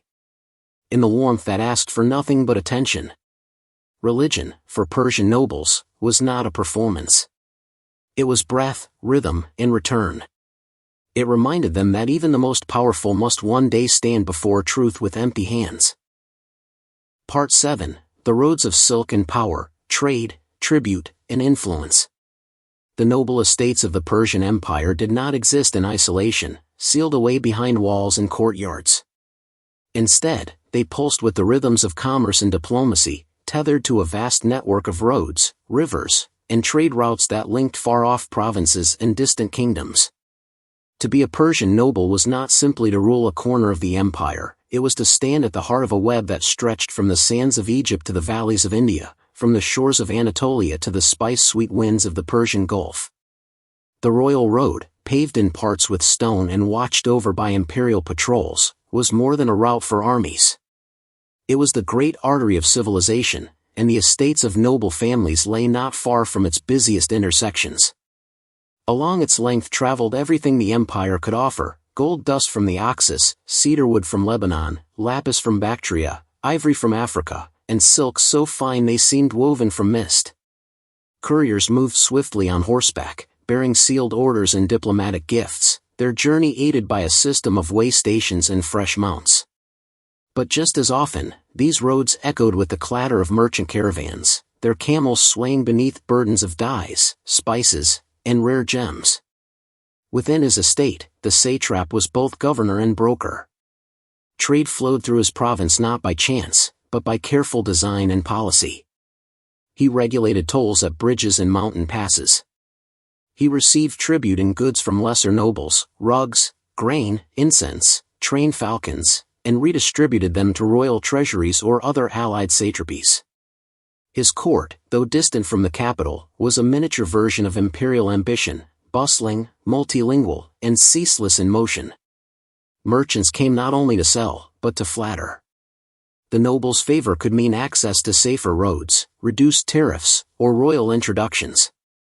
And so the estate courtyard would fill with strangers, Phoenicians with gold earrings and flasks of purple dye, Indian traders bearing sandalwood and baskets of peppercorns, Scythians offering horses with silver-mounted saddles.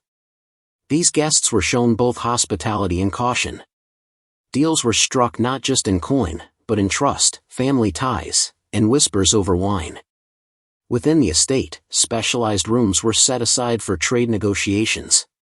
Scrolls detailed prior arrangements, customs policies, and storage inventories. Weighing scales, imported from Egypt, sat beside Persian abacuses. Scribes recorded each transaction, while interpreters mediated across the dozens of tongues spoken in this empire of empires. 1 hour might see a Babylonian priest bartering for sacred incense, the next, a Greek artisan offering statues of deities unfamiliar to Zoroastrian eyes. The satrap's family also took part. Sons were trained in mercantile logic as much as military strategy. A noble youth might spend hours reviewing trade manifests or observing the behavior of guests from distant lands, learning the subtle art of negotiation, when to remain silent, when to press, when to feign disinterest. Daughters, too, were involved, especially in textile trade. Many estates oversaw looms that produced exquisite carpets and ceremonial garments, the designs guarded as family secrets. And beneath all this movement was a deeper truth: trade was not only about wealth.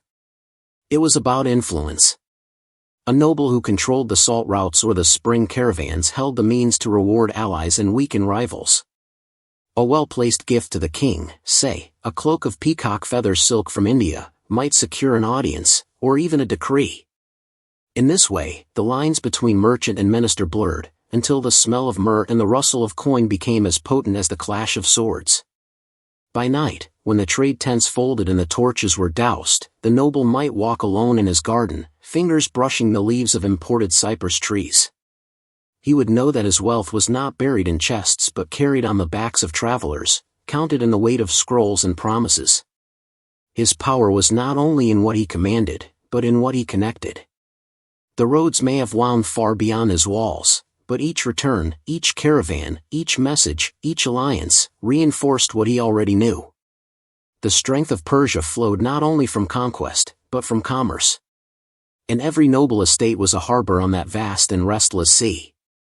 Part 8, Faith Underfelt, Women, Family, and the Quiet Core of Power. In the great halls and outer courtyards of the noble estate, the satrap's voice carried weight, echoing in decisions, in orders, in the public eye of administration. But deeper within, behind veiled thresholds and within sun-warmed inner chambers, another voice shaped the rhythm of life, gentler perhaps, but no less enduring. It was the voice of women, of mothers and wives and daughters, who upheld the estate's foundation in ways seldom sung but always felt. The women of Persia's noble class lived neither in exile nor in full view. Their lives unfolded within richly appointed private quarters known as the Anaroon, where sunlight filtered through latticed windows, and perfumes of rose and saffron clung to the silks. Here, away from the dust of the courtyard and the deliberations of the court, a different kind of power thrived, quiet, layered, and resilient. A noblewoman's day began before the estate stirred. She greeted the sun with prayer, washing her hands and face with water drawn the night before, whispering words of asha, order, truth, harmony. Many were educated, schooled in Old Persian and Aramaic, and able to read the sacred gathas. While men debated grain quotas and military levies, women balanced the complexities of the household, coordinating servants, managing food stores, planning seasonal festivals, and arranging marriages that often served political ends. The satrap's wife held a role not unlike that of a queen within her own domain. She might oversee a network of looms where carpets were woven in ancestral patterns, products as valuable to the empire as gold. She kept account of food reserves and lentil harvests, monitored births and funerals within the household, and kept the peace among rival factions of staff and extended family. Her word in the Anarun was final. But her influence did not stop at those walls.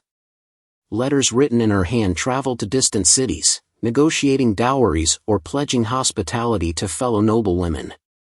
She advised her husband in private, especially on matters of kinship and loyalty. And her presence at family gatherings was more than ceremonial, it served as a subtle arbiter of alliances and tensions, her expressions read carefully by all. Education for noble daughters was both spiritual and practical. They learned the sacred calendar and how to recite blessings at each season's turn. But they also learned diplomacy, how to speak carefully, how to dress with meaning, how to turn a gesture into persuasion. They embroidered not just with needle and thread, but with legacy. Marriage was both personal and political. Daughters were often promised to noble houses in other provinces, weaving bonds across the empire that no army could sever. Yet consent and respect were woven into Zoroastrian practice. A woman could inherit land. She could initiate divorce. Her agency, though often guarded, was not invisible. In the laws of the Magi, her voice had weight. Ceremony threaded through every passage of a noblewoman's life. At birth, she was welcomed with saffron water and whispered blessings. At coming of age, she received her first custody, the sacred girdle that bound her to the faith and to ethical living. At marriage, she was adorned not only in silk and gold, but in the hopes of both houses. And in death, her body was honored in rites equal to her male kin, washed, veiled, and committed to the towers of silence with solemn grace. Some women rose further still, priestesses of fire temples, custodians of sacred verses, keepers of wisdom passed from mother to daughter. Their names might be lost to the broad strokes of history, but their influence shaped generations. In times of conflict, it was they who kept the household intact, who preserved traditions and stories like fire sheltered in the wind. Evening often brought the family together again, not around policy or parchment, but around songs, meals, and shared memory. Children curled at their mothers' feet. Elder women recited stories of ancestors long buried. The estate exhaled in peace. And in those moments, under stars and torchlight, the true strength of the house revealed itself, not in decree or conquest, but in connection.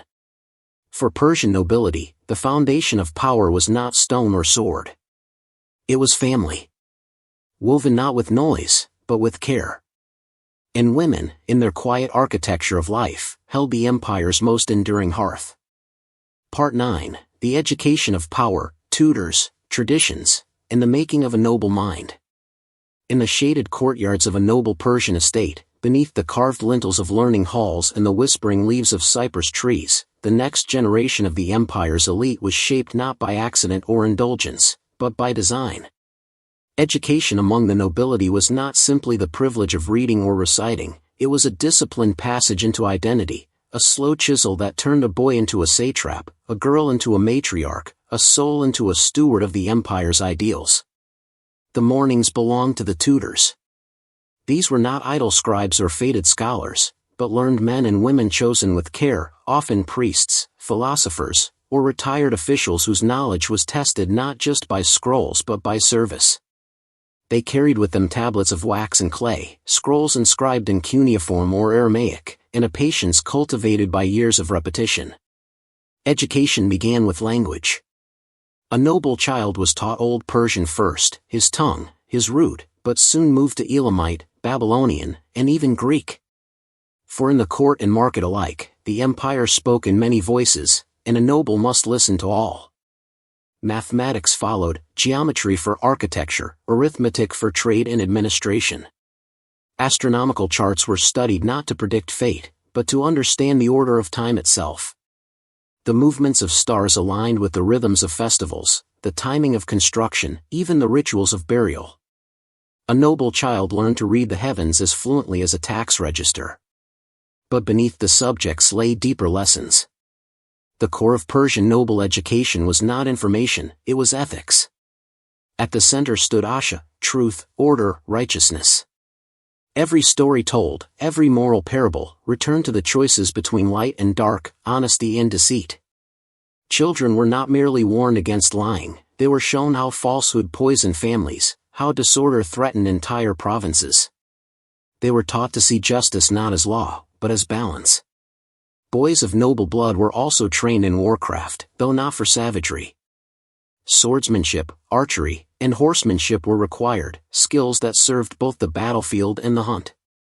But each movement was taught with restraint, framed by values.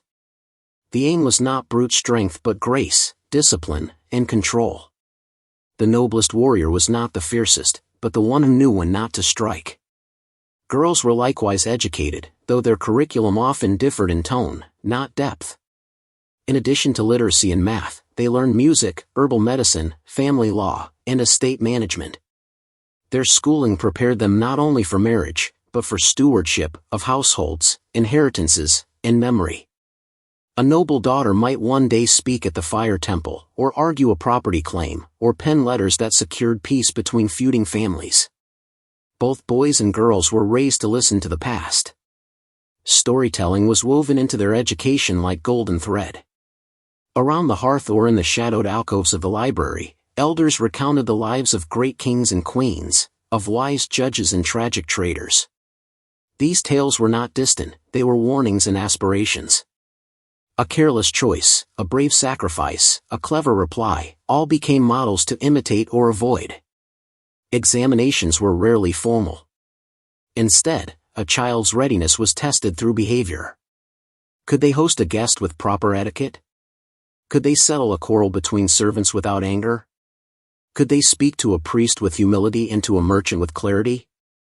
These small moments, observed by parents and tutors alike, revealed more than any scroll. And as they grew older, noble youths were often sent away, to visit other estates, to serve briefly in courts, to travel with caravans. These journeys were seen as a final crucible, where learning met life, and theory was ground against reality. A son might return with a new dialect and a scar. A daughter might return with songs from the Zagros or rare dye recipes from the south. These experiences expanded them. They stitched the edges of the empire into the fabric of their thought. In the education of Persian nobility, knowledge was not just an adornment. It was armor, compass, and inheritance. For in a land where power was vast and delicate, the most dangerous noble was not the strongest, but the wisest. Part 10, Twilight Beneath the Eternal Sky, the final years of a noble's life. As the sun began to dip low over the horizon of the empire's far reaches, a Persian noble in the autumn of his life would often retreat not in sorrow, but in reflection. The bustling sounds of scribes and servants still echoed in the outer halls of the estate, but within the shaded garden or the quiet portico of his private rooms, silence reigned. Not the silence of emptiness, but of fullness, the kind that follows a life lived in rhythms measured not in victories alone, but in the long, even pulse of responsibility, ritual, and restraint. Old age was not a diminishment. It was a transformation. The noble who once hunted lions in the Zagros or rode at the head of a tribute caravan now walked slowly beside the cypress trees he had planted in youth. He no longer argued in courtrooms or hosted roaring banquets, but his presence remained central, his voice now lowered, yet more revered. Time had softened his face, turned his hair to silver, but sharpened his eyes. He saw the small faults in his son's decisions, the subtle shifts in his allies' behavior. He spoke less, yet was listened to more. Elders among the nobility were not cast aside. They became oracles. Guests still sought them, kneeling beside their cushioned chairs in sunlit gardens to ask for counsel on everything from inheritance disputes to omens in the stars. And their wisdom, earned not by ambition but by endurance, flowed like warm water, slow, steady, and cleansing. They rarely gave commands. Instead, they told stories, left pauses, asked questions that echoed long after the conversation ended. Their daily rituals were pared down to the essentials. A cup of goat milk at dawn. Prayers whispered in stillness. A walk through the estate's archives, running fingers over tablets and seals like one might touch old scars. And always, the fire, a small, contained flame tended in their chamber, its smoke curling upward as if carrying memory itself into the sky. Some old nobles grew more religious, inviting fire priests into their homes for long talks, asking about the fate of the soul, the meaning of justice in a world so full of change. They donated wealth to fire temples, sponsored the copying of sacred texts, and arranged for their grandchildren to study with scholars and priests. Others turned inward, writing memoirs in careful script, leaving scrolls not of conquest but of counsel. And some could not sit still. They continued to travel, riding with attendants to ancient cities, seeking out the grave of a friend lost in a distant war, or walking alone through the ruins of a former palace, whispering to themselves names no one else remembered. They sought closure not in monuments, but in motion. In revisiting places where they had been tested, loved, failed, forgiven. Death was not feared, but prepared for. A noble might spend years arranging the rituals of their own passage. Instructions would be given to heirs, temples visited, debts quietly settled.